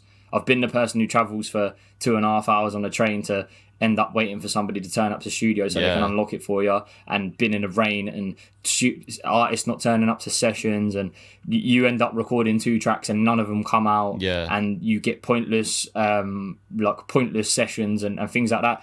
I've been that person, because that's how I saw it was the only way feasible to make it as a producer at a certain point in my life. That's how I thought you made it in. And I've been the producer who does the online thing, and I can tell you right now, doing the online thing is is astronomically better. Yeah. Like I can't even comprehend the difference. You're not, because when you're an industry producer, when you're somebody who like the scene that you're in is relying on you for beats, and artists only are relying on you for beats. You like you just said, like you're looking, like you're relying on somebody else. You can't run a business relying on somebody else. Exactly. You've got to build a customer base. You've got to build people, and that's a big mistake on my part. Like from my sense, like I got noticed from the YouTube thing. Yeah. When I first started, I had a. Funnily enough, you mentioned Westy earlier. I had a YouTube channel doing grime beats before Westy had a YouTube channel doing grime beats. Sure. Like how me and Westy met was he messaged me asking for like mix and mastering like tips and stuff. Like that's how we first had communication. Like he was, before we were doing, me and my brethren were doing like grime beat uploads and stuff. And we were getting 25,000 views on grime beats that like we shouldn't have been getting 25,000 views on, and we would never get that now because obviously the market's saturated, etc. But we were doing that, and then as soon as we got into a position where we were like, we're getting placements now, we got stush, and then we were like, we're not putting beats out. Like we can't just give everybody our beats because we're this person and we're this person, and you should never think. And I think that was another thing I was going to ask you actually, because like I think when I've sat in sessions and stuff, people at a certain period looked at YouTube producers as like a corny thing. And I think that's what put us off it. But I think now with the amount of people like your Cash Money APs or your... Yeah, even the UK ones, you got your Chris Nick Rich, Ghosty, like everyone. Yeah, Chris Rich, Ghosty. Yeah, people who have come up now through drill as well, yeah. And I mean, even you to an extent, like you're big in the scene that you're in, do you know what I mean? So like it's a credit to the YouTube producers who are realistically that, I mean, you're creating every video you put out, you're creating another producer, or you're pushing somebody to do something big. Do you know what? Like when somebody's getting placements and sat in the studio holding all these secrets that they're gonna like they don't want to give out and that. Like they're doing is like creating some short-term career that nobody's going to care about in 10 years. Like realistically, that's as real as I can put it. And being in Grime as well, that taught me that so quick. Because I've been in sessions with people who don't want to tell me their mixing presets in sessions. We're collabing on a beat, and they don't want to tell me what they're using to mix. Like putting the hand over the screen, like, nah, bro, you can't see this part. Like, bro, I'm generally, I've done. I won't mention any names, but I've done collabs with producers that have turned up with loops, and I'll be like, bro, this is cold, man. Like, it will just be me and the producer sat in a room before any artists have turned up, and I'll say, bro, this is cold. Like, what did you do? Like, what did you use? What plugins you using? What presets? You know what I mean? What, like, just give me something. Yeah. Nah, man. Nah, I can't even. Nah. Bro, that mentality is the worst mentality you can have. Like, from the other, not from you, I mean from the other person. Like, yeah. That, like, imagine if I was doing that. Imagine if in my videos I never showed anyone anything. What I've learned along my journey is the more that you give, the more you're gonna receive, and you should never feel like. I can't remember who said it, but someone said a quote was something like, "Oh, if you're scared to give out the sauce, you must have a limited amount of sauce," and that's just true. And you, like, I can give people as many tips as they need. Like, I can talk to you about everything. I could show you every little mixing detail that I do. But if your mindset isn't right, and if you don't put in the reps, like you were saying earlier, then you're not going to go anywhere. So me actually just telling you what I do is not going to harm me in the slightest. It's just a crazy. I don't know why people think that, oh, if I give away the secret, then that means that I'm not going to go anywhere because this person's going to be above me then. Like, what is that mentality? It's crazy. I know producers that won't post Instagram videos because they're scared about showing their screen, like accidentally, or because they're scared about just showing something like that they're using a plugin or some like. And this mentality, I mean, it's an older mentality. A lot of the producers I know that do it, they are post 30 and they do, like, they are very much like clinging on to their sound and stuff. But it's funny because like they're worried about people replicating their sound, and if you're worried about people replicating your sound, then you're stupid. Like that's as simple as I can put it. Like, you are stupid because everybody's gonna, like, even if I made a J Cactus type beat tomorrow, it's gonna be it might be similar, but it's not gonna be a J Cactus beat. Like it's a type beat. Like, so therefore, if I make so and so type beat, whatever, and you've taught me all these plugins you've used, I'm not going to use them in the same way. I'll do something different. I'll do something that doesn't make it sound like your beat, or my mix won't be as strong, or whatever. Like, so if you've got that insecurity where you don't want to let anybody know anything, especially in person as well, like,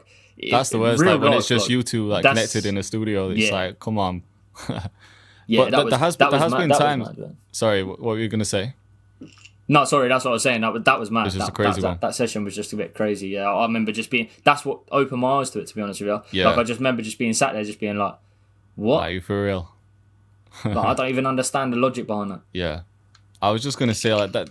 There have been times where I've been like maybe a little annoyed for a second, but then it just flies by. Where like maybe people have sent me beats and been like, "Yo, what do you think of this?" And I've listened to it, and it's just been the exact same melody that I used in my tutorial. But then I think, you know what, like, it is what it is. Like, you've copied my melody, but to me, it's a form of flattery. Like, you've liked my beat so much that you've copied my melody. So it's just one of them. Yeah, put that into perspective. Yeah, like, I mean, when I first started, I used to copy. Like, I did. I'm not going to lie to anybody. I used to copy. Everyone all did. The time, like, who watched the tutorial. That's how you learn. It's like, not like copying, but everyone's done it, bro. Actually, I say when I started, I'm even fronting with that. Look, if I'm being truthfully honest, sometimes when I watch tutorials, I make the melody. I'll never put the beat out, and it will never become a finalized thing. But I'll make the same melody they do in the tutorial, so I can get an understanding of how they've done it. Look, I don't know if you've heard this, but there's a producer. I think he's German or something. His name's Old Boy. I don't know if you've seen him. I've come across his channel on YouTube. I love his melodies, skippy as hell. Like, I love them, like the melodies and stuff. And there was a guy who done a tutorial that I actually listened to the melody and I thought, bro, this actually sounds like a melody that he would make. And I thought it was cool. So I made it so that I could, like, I literally remade the same melody he made, exactly, note for note, exactly the way he done it, same velocities, everything was the same, just so that I could, like, understand it. Now, if you said to me, Frank, make a oh boy melody or whatever, like, I'll go make you an oh boy melody because I'm pretty confident I can do that now. Yeah. But because I've done it exactly how that person done it, I wouldn't make the same melody, but I'd use the same technique. Yeah, that makes sense. Because, once you've done something, even if it's the exact same way, then it's like, oh, you've kind of figured out the process then. You've kind of seen, all right, he uses this kind of chord progression. He usually uses this scale. And you kind of figure out the pattern, don't you? And then you can apply that to your own stuff. But that's how you learn, really, isn't it? Like, you kind of just 100%. repeating and what the thing other is people that do. if you're ever going to get anywhere with it, like the music thing, like if you're a producer, like it's not going to happen from making your exact melodies that you make on tutorials. Yeah, like exactly. And you can do that once. And then after that, you're on your own. Like, you can't just go to every J Cactus tutorial, make his melodies, and start sending beats out. It don't work like that because it's still going to be limited. You're still going to be capped. Do you know what I mean? Like, so you're going to be sat there waiting for me to upload a video. Like, right? Exactly. Do you know what I mean, bruv? What do you mean Jay's not doing one video every week? Because I've got beats to send out, man. Do you know what I mean? Like, people, you can't wait for it. That's so jokes. Therefore, like, people will start learning themselves because they'll start accidentally or subconsciously realizing how you do it, and then they'll start making their own thing, and then it will become different and then develops. Like, people are so scared. Like, in music, people are so scared for everything. It's why the argument of loops has, like, using loops has gone on for so long. People are just so scared to, like, be in the firing line. I'll tell you right now, I cannot make 12 beats a day if I don't use loops. But do you know the thing with loops now? Do you, like, the big thing with loops now in comparison to like 6-7 years ago? a lot of them are royalty free, and if they're not, they're only not royalty free until you get to major placements. And if you get to major placements, you will take a cut. I can tell you that. You will take it. You will literally contact a producer and say, "Listen, I got a major placement with so and so through Sony or through Universal, UMG, or whatever, and like here's your 20%." Yeah. Do you know what I mean? Because you're happy to do that. And so people are so scared to use the loops. Like, I use loops every single day. I'm not gonna make. Do you think I could make 2, 3, 4, 5, 6, 7 beats a day if I didn't use loops? No, it don't happen. Of course. But people are so scared to do it, and I tell people openly that in sessions. And again, same thing. I get the same type of response where it's like, "What are you talking about? Use loops? You can't use loops like that. How are you your own producer if you use somebody else's loops?" Because Bro, I feel like that's such an old school mentality. Trust me, and that's where I get very caught up in the grime thing. That's why I don't want to get boxed in. Because people look at me when you say grime producer, I think sometimes that has negative connotations with it, because a lot of grime producers are very narrow-minded and they don't want people to know anything. What do you think it is with grime producers? Do you think because it is? Do you think it's Age. got an older crowd? Yeah. It's an age thing. Age. A lot of the grime producers that have been around for a long time, they're 30 plus, and they've been doing this thing for a long time. And I'm not putting them down. They do what they do. But their way of thinking, and without sounding disrespectful, but their way of thinking will die out within 5 years. Yeah. And when it does die out, there's only going to be space for 15-year-olds to come through and take their spot. Yeah. Like, it seems kind of mad that it's the older crowd that are against using loops when fucking hip hop is based around sampling. Like, if you take it back to when hip hop was coming out, it was always samples. It was just always samples. Like, people would just chop up a sample, and that is a loop, isn't it? So older heads should understand more, if anything, that hip hop was kind of built on sampling shit. So what's the difference between sampling a real old record on vinyl and then sampling a loop that a producer's made in his bedroom? Obviously it's a different sound, but it's the same kind of shit. Sampling's been a thing in grime as well, though, and that's exactly like what you just said. Like, people, I don't know, people just like to demonize things in music, and it just doesn't make it, sometimes just without any sense attached to it. I think it's a way to try and make themselves feel better. Like, oh, he's done this, but he used a loop, so I'm gonna put him down. Like, why can't you just be happy for man? Like, if you're seeing people winning, then I just love to see people win. Like, I'm never gonna hate. Like, and I feel like it's always producers that do that as well. It's only ever producers that are gonna criticize other people and say, oh, you used a loop or you used a MIDI or whatever. It's never the average listener. Like, people don't care how the thing was made, as long as it sounds good. You know what I'm saying?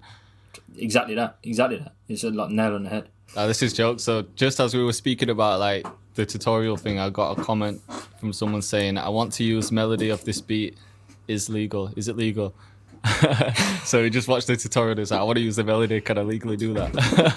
do you know what's funny? That's actually a funny thing to say, though, isn't it? Because like in that sense, so that person who's asking you whether they can use your beat, is that legal? Yeah. Almost to a certain extent believes that you own them notes. Yeah. You're using that melody right now. You've got copyright on that score. Yeah.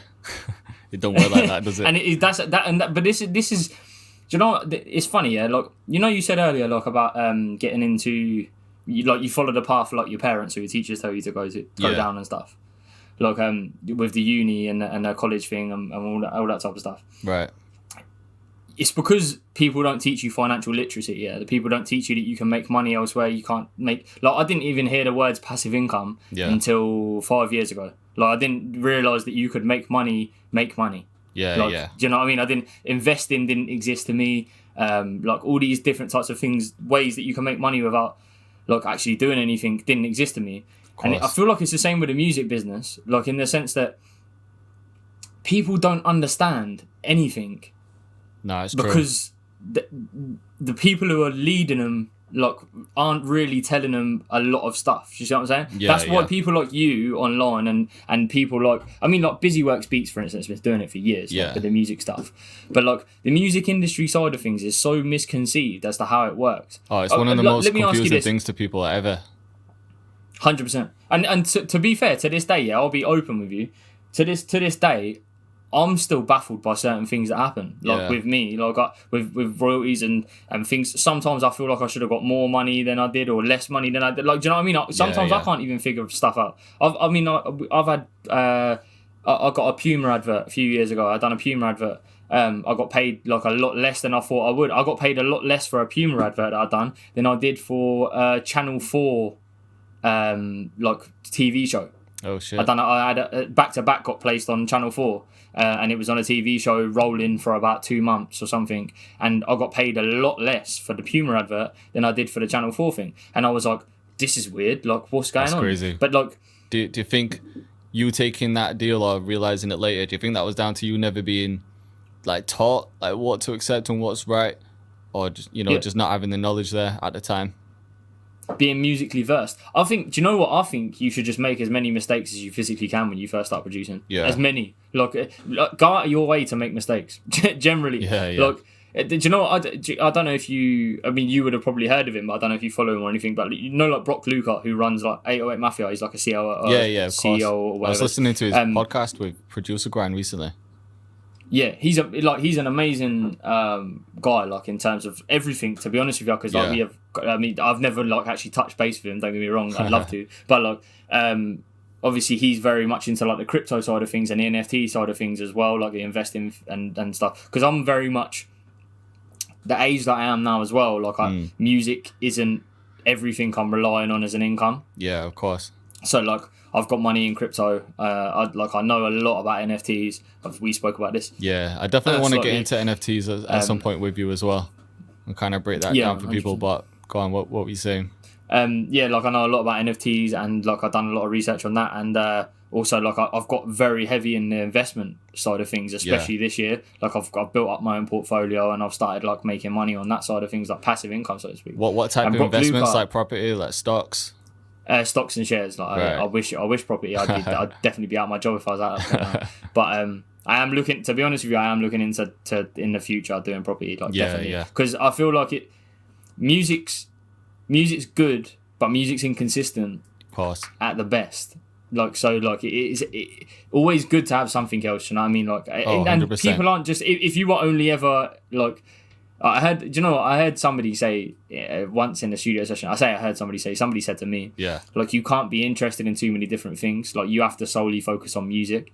And I remember like thinking, I didn't say it back because, like I said, like not always the loudest person in the room. But I remember thinking like, if literally everybody in music just cared about music, can you imagine how boring that'd be? Of course, and how broke people would end up as well. Yeah, trust me. But like, it would be so boring. Like everyone would just be this narrow-minded human. You'd never be able to have a conversation outside kicks and snares. It would be just crazy. Like a lot of the relationships I've built with people in music, like that have become like people I would class as actually friends outside of music. Yeah. Like that's not through just talking about music. Like, don't get me wrong, predominantly it is music because it's a very big common ground. But like other things fall into it because real life happens around music. Like people have to do stuff. Like people have families, situations happen. You have jobs, you have like all these types of things that just factor in. So can you imagine how boring it'd be if just like, nah, bruv, what are you doing talking about your family? Like, yeah. I'm talking about whether or not you've downloaded the latest Southside kit. You know what I mean? Like, I'm not talking about your family. It'd just be weird. So like. That's what I got very like heavily into that side of it, and I think that a lot of people personally should. But anyway, sorry, the Brock Luker thing was he tweeted. I don't know how long ago it was, but it just always stuck in my head. If you're a 15 or 16-year-old producer, you should take a producer deal. So you should take like a Southside when he signed Palace for like a 30. You get a 30% cut or something, 20%. It's not a good deal, and they're quite open about that. To be honest with you, they're very much like, you sign with us, you get a small split, like that's it. But like he said, take them deals because you'll learn how the industry works, and that's true. And I saw that tweet and it's stuck in my head since, and that's very true. The opportunities in the UK are very few and far between because we don't have many 808 Mafias or Internet Monies. Yeah, we don't have the big groups like that. If any, I don't think we have any. Like, we don't have producers signing to other producers because, unfortunately, in the UK, we're quite closed-minded in the sense that if you have a producer producing loops for you, somehow that makes you a worse producer. Yeah, I know what you're saying. You don't want to do it. I think the thing with signing into another producer like that, like the 808 Mafia thing, obviously if you're a 15-year-old producer, you haven't really got any experience. So yeah, you learn how the industry works. Plus when you come out of that deal, because the deals don't last forever. So once you come out of that deal, imagine how many credits you'd have there. Like imagine coming out of a deal at 18, 19 and you've worked with some of the biggest artists ever. Like whatever you set up from there, you're at an advantage straight away because you know how the industry works. You've got the credits behind you, and you can go on and do anything. Look at Palace now. Yeah, he's like the prime example. Palace isn't even. He was older. He was like I think he's like our age now. Is it? So I think he was like 25 or 24 or whatever when he signed the deal. Yeah. So like, I mean, I think I'm not being funny. Like, and I won't front at all. If 808 Mafia approached me to create loops for them, yeah, or do some type, I would still take that deal on 30% because it's still, people don't understand how hard it is to make money in music. Yeah. Like it's hard. It's like you can, don't get me wrong, you can, but there's a lot of work associated with it. And if you just make loops or you make beats that you can give to somebody to put their name on, like it cuts out a lot of bullshit. Yeah. Even if you're taking a lot of like you're taking a big cut on it. Like it cuts out a lot of stuff in between that you don't have to deal with. Yeah, 100%. And it's like you might not have the skills to kind of network with people. You might not have the experience. So if your only job is to make loops or make beats and send them to the label and let them do the hard work, then you're just doing what you love doing, what you got into it for. And plus you build your portfolio. I think in that sense though, I will say, like, which kind of contradicts my point, but I will say that I think you should only, again, opinion, I have to state it's just opinion, don't take my word for it, but from my standpoint, don't sign to a label. Like, I'm not saying that labels can't be beneficial, because they definitely can be beneficial, but they're really only beneficial to people who are already in the point where they don't really need a label. Like, that's when they're beneficial. Because, like, if you sign to a producer, like, for instance, right now, if, like, 808 Mafia approaches you and they say to you, we can get you all of it, like, this is our list of placements, this is what we can get you in a year, but you're going to take 30%, you're going to be like, yeah, but why not? Like, do you know what I mean? Like, I'll take it. Or you may or may not be like, yeah, I'll take it, but whatever. Like, let's just say, for instance, you say I'll take it, but then a label approaches you and says to you, we might be able to do these things for you, but we'll put you in sessions with these people, right, and they might be able to get vocals. But like, then after like 6 months, if you haven't managed to secure something, they don't get you any more sessions. And then you're sat there waiting around and twiddling your thumbs, and and nothing happens. It becomes non-beneficial for both parties. Like, there's no upside at a certain point. Whereas if you've got the leverage already, like if you're already doing them types of numbers, that a label approaches you, they're going to give you a good deal for one. And they're gonna put you in sessions because they know that you're like, even if you don't get a placement for 6 months, they know you can get a placement. So therefore, it doesn't matter. It seems to me with labels, like, especially years ago, they were just looking for talent, but now to even get signed, you need to have a name for yourself anyway. Especially as an artist, they might pick up certain producers, but more than anything, they want someone that's already built up that traction, that's built up that momentum, and then they take them like as they're growing like that. But if you're at that point where you've already got an audience, like, why wouldn't you just like carry on by yourself? It doesn't really make sense. Yeah, exactly that. It's like you just said. Exactly like you just said. Like right now, your YouTube channel is doing very well. You've like done super well for like, I mean, how long you been running it now? Like a year and a half? Not even that. The channel's only been open for maybe just over a year now. Just over a year, yeah. So round about COVID last year, you started doing it for a year's work. Yeah, a label, if they approached you now and said to you, like, you can come and sign with us and we'll maybe get you in sessions with XYZ, but like everything you put out on YouTube, we own. Yeah, there's no chance I'd do it. Of course. Do you know what I mean? You're not going to do that because you know what you've done in a year, so you know what you can do in another 2, 3, 4. Exactly. Look, and realistically, they're going to sign you for a 2-year deal. So like, when you get that 2-year deal, you'll go to the label, you'll bumble about for a bit, and then not really do much, and that's you up and spit you out. Unfortunately, that's a sad reality of being on a label. Like, that's it, man. Well, I think that's the beauty of doing kind of what I'm doing rather than spending my time looking for placements. It kind of goes back to that thing of saying, like, I'm not relying on anyone else. I don't have to send my drum kits out to someone and wait for them to release it. I don't have to ask someone's permission if I can upload a YouTube video. I'm fully in control of like what I put out, how I run the business, and there's no one really getting in between that. So to me right now, like, doing like the whole online thing is like, there's a lot more potential than spending your time trying to get placements. But then again, people do get a lot of success like going through the placement thing, but I think doing something like this has longevity. Yeah, that's it. I think if you can do both, then of course you're winning then, aren't you? I mean, it's kind of almost going back to what you were saying about Gary Vee earlier. Yeah. He always sorry. He always bangs on about cross content, like cross platform content, and like essentially if you're a YouTube producer or like a YouTube producer, like if you do YouTube as a producer, you're kind of doing that because like for instance the beats you make in tutorials, they're beats that can get placed. Like there's nothing against you, like, and you're doing two jobs at once. Yeah. So like it's going out to your YouTube fans. It might go on your BeatStars, or you might send it out for a placement. And then they're like you've done two jobs in one hit. Like it's almost like this podcast thing right now. Yeah. When after you finish, like after we've got this all together, and we finished having our conversation, you'll cut this up into a little snippet and you'll put it on your Instagram, and then you'll take it over to YouTube and you'll have the full content over on YouTube, and then you might do a little write up about it on Twitter, and it might go on your Discord. That's and then like you like automatically just by sitting down having a conversation that you would have had for free anyway, like you've ended up with loads of different content. Do you know what I mean? Like it's minor. And so that's how you have to look at everything. Like just push it. Even as like a so-called industry producer, like there's. Why can't they do their online stuff as well? They might not be able to upload it straight away because obviously they hold on to tracks. Because they don't want to share the secrets, man. They don't want to share the secrets. That's it. You put this out as an audio version as well, sorry. Yeah. It'll go on like Apple Podcasts, Spotify and everything. Yeah, I forgot. To be fair, I forgot about that. But yeah, it goes out everywhere, man. But yeah, I was just saying. See, that's what I mean. It's good. It's a good graft.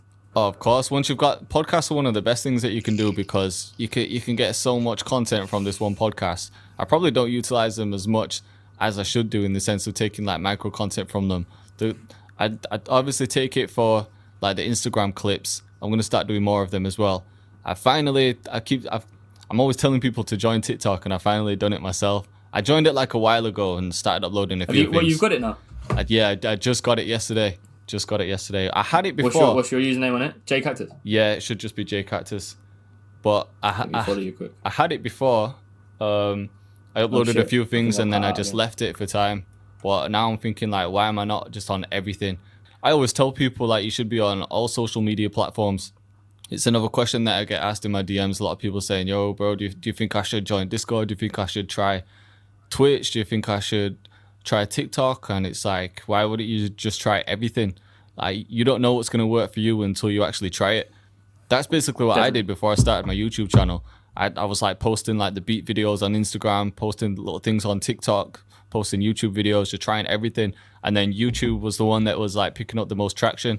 So that's when I doubled down on it. But what I shouldn't have done is I shouldn't have stopped on the other platforms because, yeah, YouTube's cool and everything. But what happens if YouTube dies off? I can't really imagine YouTube dying off because that's the one that's been around for like the longest. It's not like a social media platform, is it? It's more of like an actual search engine where people can go in and like just search for whatever they want and watch it. So I don't think it is the second highest performing search engine after Google, isn't it? Yeah. So to me, it's the most secure one in a way. I just can't see it dying off. But if I just stuck to like Instagram one day might just die off, kind of like what happened to like Facebook pages or MySpace or something. Yeah. So but yeah, I think either way you should just use all social media platforms. But I was saying all this because I just joined TikTok again yesterday. So yeah, now I'm just figuring out ways to... so you're not actually... so is the channel that I've followed not the right one? I've followed J Cactus. No, wait, let me see. Unless there's a fake one. There should be like 5 videos on there because I was saying that I had it ages ago. And then when YouTube started popping off. Yeah, that should be the right one. Yeah. So, I've seen you follow me.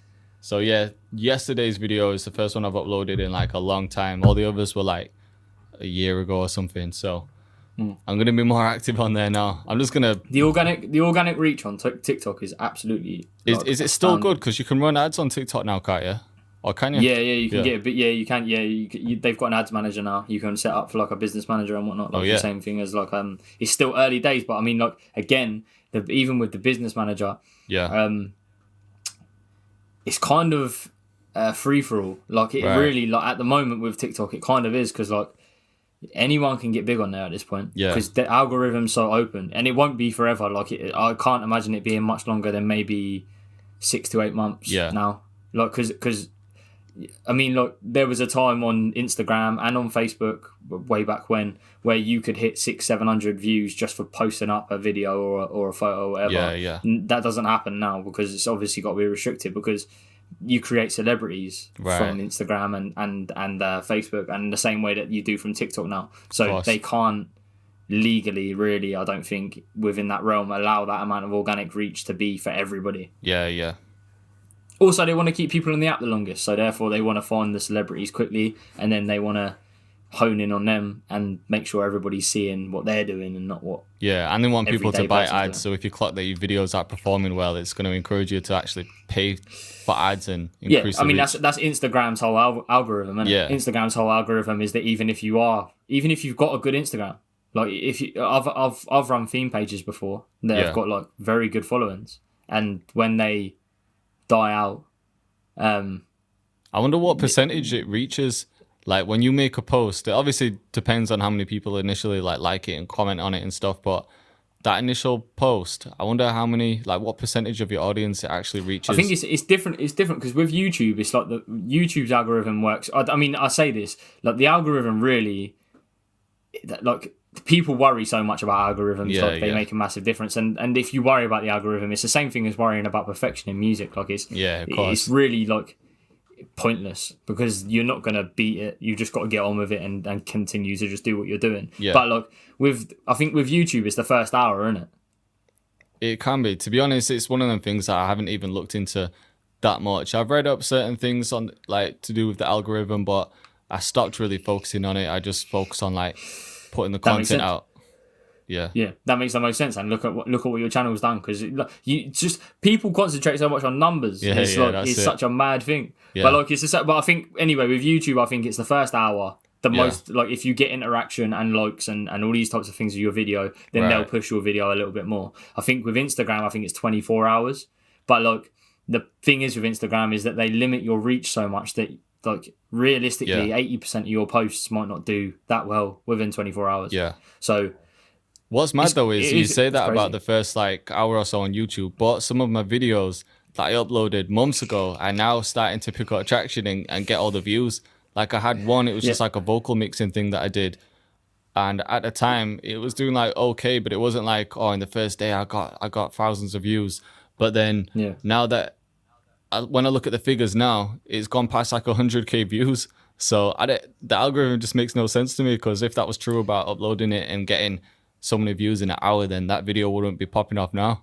So 100%. It's crazy. And I feel the same way as well, because I think I've done like I said to you, I was uploading videos last year. Yeah. And like November, I had obviously I had 3 months off last year for COVID. Right. And then I was like going ham with it, but I went under a different name, which was stupid because I started like a different like it wasn't stupid, but like me and Ras done like a little thing for 3 months where we were both co-producing like a lot of stuff because I just wanted to do it. It was a good experience and stuff.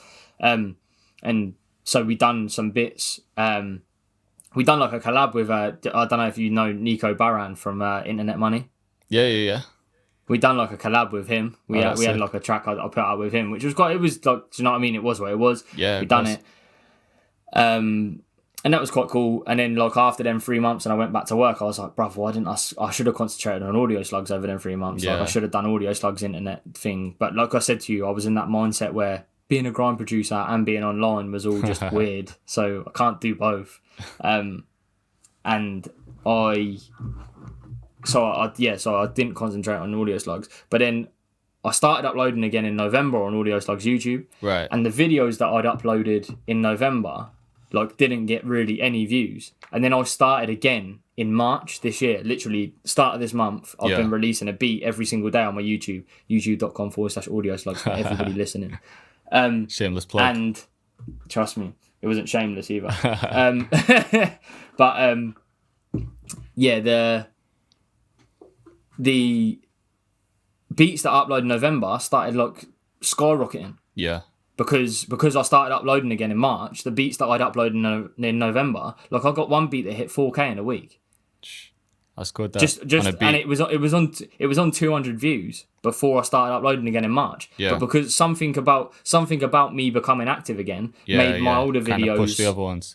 creep back up. Yeah, exactly. So I mean, I think concentrating on algorithms for any social media platform is just stupid, and concentrating on numbers is also stupid. Yeah. Like I've got videos on my YouTube channel that have got 10 views, but nobody's going to tell me that I'm not a good enough producer, and nobody's going to tell me that I can't like make beats that could go viral or anything like that. Like I don't care. Like it literally doesn't matter to me. And you like, never know who them 10 people are. Like just because it's got 10 views, it doesn't mean that the 10 people that heard it are not important.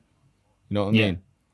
What makes more of a difference to my everyday life is that I know I've done the work and that it's gone in, and that's all I care about. Yeah. To be honest.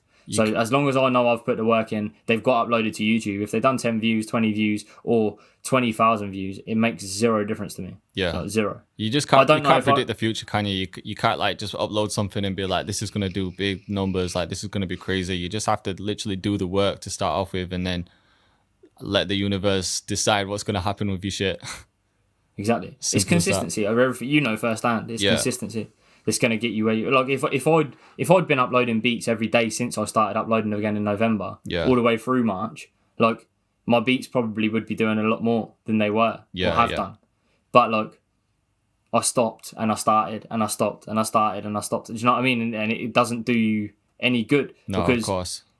For not only for the YouTube algorithm, but for yourself as well. I mean, I had them 6 months feeling like I'd done nothing, even though I was producing every day and I was making a load of beats, and I might have been sending beats out at certain points or whatever. But like, it made no difference to my actual life. And YouTube, even if it does get 10 views, I know that I've done the work and I know I put it in. And it's the same thing with doing my website now. Like, uploading beats and stuff every day, it gives you the sense of fulfillment that you're actually doing something. Yeah. Of course, that makes working sense. towards that goal. 100%. Well, bro, I know one thing that I did want to get into that we haven't, I know we touched on it briefly, but you mentioned NFTs earlier, and just from like seeing your social posts and everything, I know that you've been getting into them a lot more. So I definitely want to talk to you about that. And yeah, it's one of them things that a lot of people are talking about, but not a lot of people fully understand. Like some people think it's some kind of get rich quick scheme. Like some people think, or some people just don't know what it is. So for anyone that doesn't know what an NFT is, what it means, just briefly explain to them. Essentially, like to give you like the technical definition of it, it's a non-fungible token, which essentially means that it's not a fixed, it's not like a fixed price essentially on it. Like so, for instance, if me and you both had a pound coin and we traded the pound coins, they're still worth £1. Right. That doesn't make any difference. If me and you had like 2 pieces of art hanging up on our wall and we traded them, they're worth different value. They're of different value. Yeah. So that's essentially what an NFT is. An NFT is worth different value for every NFT. It's worth something different, and that continuously changes as well. So like if you upload an NFT today, that's worth a tenner in real fiat money, shall we say? Yeah. In 6 months' time, that might be worth £100 in fiat money, or 1,000 or whatever. So it's forever growing. I think the thing that I want to push the most of NFTs is that, number one, like you just touched on, it's not a get rich quick scheme. Like if you don't have a fan base, the same way that you don't put out music on YouTube because you think having 10 views is bad, or you don't put up things on SoundCloud because you don't want to just get 100 plays. Right. Is the same way that you shouldn't put an NFT out. Like, because it's essentially the same thing. If you haven't got a fan base to sell it to, there's not just this all of a sudden magical fan base that finds you and it's free promotion and you're going to sell something for 69 million. Do you know what I mean? It don't work like that. Ill Mind was the first one that I saw do it. I think that's the same for me as well. Yeah, he done a loot pack and that sold for $6,000 in fiat. But the thing is that he sold that when you sell something on an NFT platform, it's sold in Ethereum, which is a cryptocurrency. Yeah. And Ethereum is a volatile currency currently. So if you sell something in Ethereum, for instance, Ethereum is up, I think over the last few days, I think Ethereum's up about 6%. So it's up to like 1,800 to one Ethereum. £1,800 is what one Ethereum is. So that sample pack's worth more right now. Because so that sample pack, if he kept that money in Ethereum and didn't cash it out into real money, then that money's just consistently growing for him at the moment. And again, I have to state, because I mean this will go out on YouTube, so I have to state it's not like financial advice, but crypto is a forever changing market at the moment, and it only seems to be going one way, and that's up. And the only reason that is because it's the most exciting thing that's ever happened to currency in our lifetime. And it is probably going to be the most exciting thing that happens. Over the next 10 years, I think there's going to be a huge shift from gold being the predominant currency to Bitcoin and Ethereum and creating a Web 3.0. So I think the sooner you get in on that space, on the crypto space, the better. Because even if you're not looking to make a load of money, you'll at least understand how it works. And then once you understand how it works, you'll be ahead of the curve when it does finally kick in. Are there any cryptos that are like government backed in a way? Because to me, I look at it two ways. Because part of me thinks, yeah, of course it's the future because the government do want a cashless society. Like they just do, don't they? But at the same time, because crypto, it's not like really managed by like anyone. Not managed, but it's not like a bank. Yeah, exactly. It's decentralized.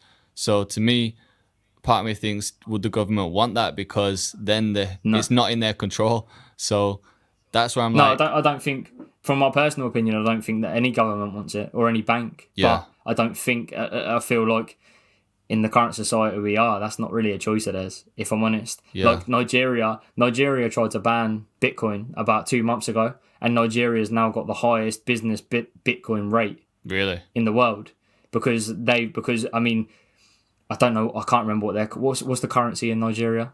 Oh man, I don't even know. I don't even know. Yeah, well, whatever their currency is relatively hard to exchange. Right. Okay. Bitcoin's easy to exchange. So what businesses have been doing in Nigeria is they've been trading with places like China and Russia and places like this that they can't normally trade with because laws restrict them, but they can if they do it in Bitcoin. Because Bitcoin's decentralized. So well, couldn't the therefore government at one point just stop that and be like, right, I'm now making it illegal for you to trade? Not without completely banning the internet and creating... I mean, I don't know. I don't know the ins and outs. I'm not going to sit here and claim to be some type of genius on it. But I know that the restrictions... even creating restrictions are restricted. Right, if you see what I'm saying. In the sense that like a government can only ban it so far. Like they can't do it, like you would have to ban other things in order to ban Bitcoin or like you would have to ban a free use of internet, which to an extent is kind of banning a freedom of speech, which then comes into a whole different bracket of, do you know what I mean? Like society. So I mean, I don't know, I know there's a lot of ins and outs, and I don't, like I said, I don't know everything about it, but I feel from my personal perspective, I've watched a lot of stuff on it, but I can't draw from everything that I've watched because in my head I've just drawn a blank. But yeah, like I think the biggest thing, I mean, even if you concentrate less on the crypto and just concentrate on the NFTs, like from an NFT standpoint, right now NFTs are hype.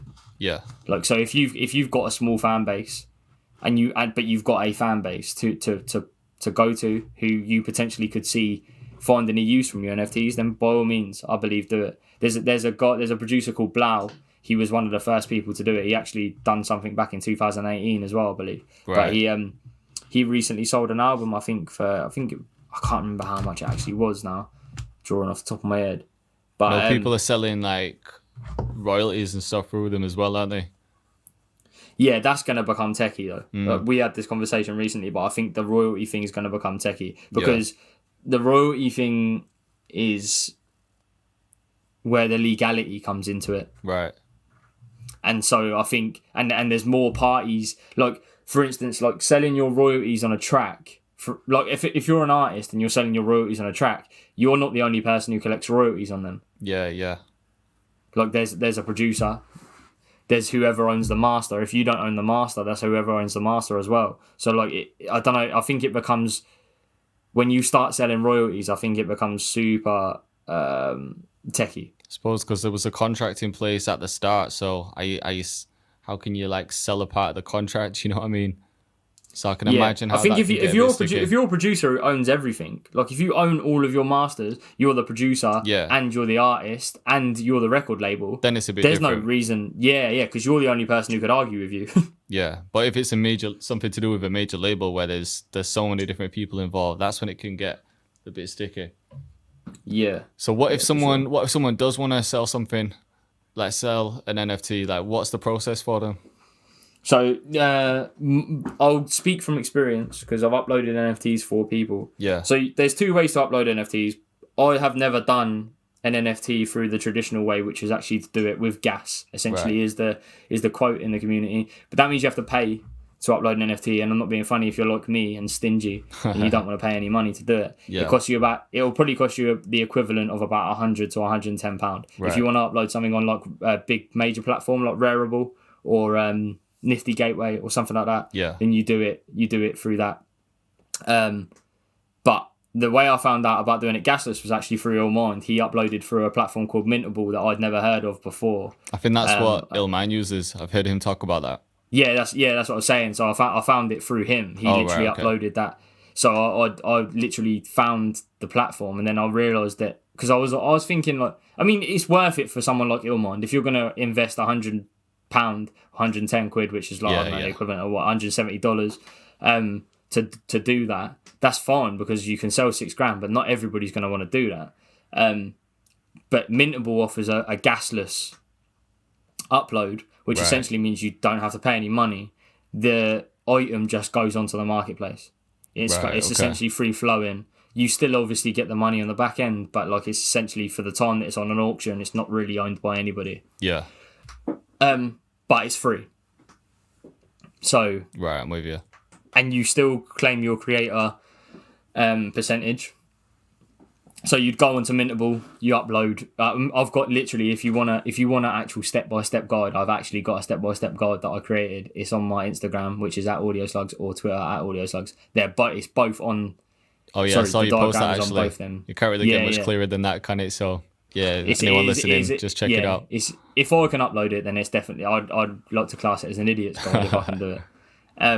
But yeah, like it's that's how you do it for free. And to be honest with you, if you're doing it for free, it's the risk obviously is a lot less because you're not losing any money to do it. So even if you do have a small fan base, then maybe try it.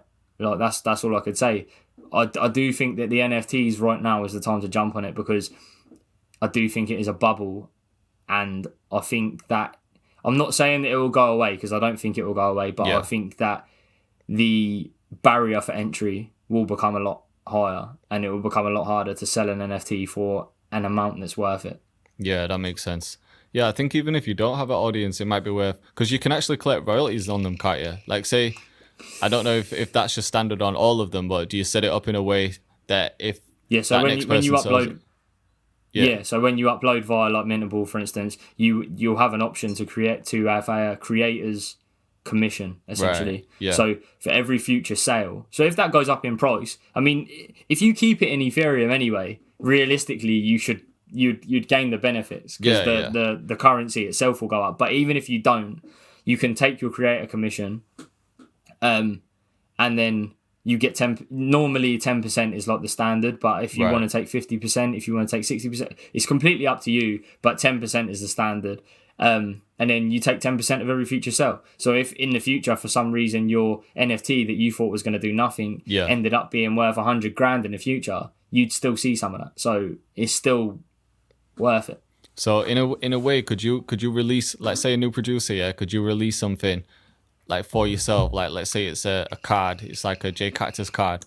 Like could I buy that from myself? And then let's say I'm just holding on to that card, and then in 10 years' time, let's say I'm the biggest producer the world's ever seen, that card's worth a lot more, and then I can sell that on. Is that how it would work? You probably could do that. Or you could just kind of give them away to your audience if you don't have a huge audience. I think that's a good way to look at it. Like the NFT, giving away an NFT. I've seen a few people doing it now, giving away NFTs and things like. I haven't seen many UK people get on it, and that's why I've been like very onto people about doing it. But there are a few people that have popped up in my DMs. I won't mention names, but like there are a few people of stature that have definitely popped up in my DMs who are looking to release NFTs or at least interested in the movement.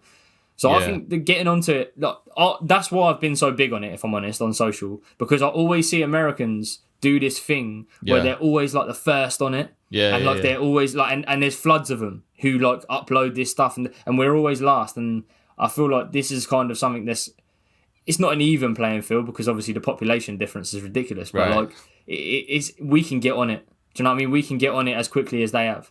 Yeah, like if Ilmon's the first one to do it, he's still only released a month ago. Yeah. So therefore, all of us can jump on. We can get an NFT out, and even if like you said, even if you don't have a fan base, if you're doing it for free or you're giving it away, it's still worth it. It's still worth it. Yeah, because if you're going to keep some commission or some royalties, like just giving away like maybe 5-10 things, like even if it's as small as that, you never know what they're going to be worth in 10 years' time, and it hasn't really cost you anything to get them on there. So why not give it a try whilst it is free and whilst it is so easily accessible?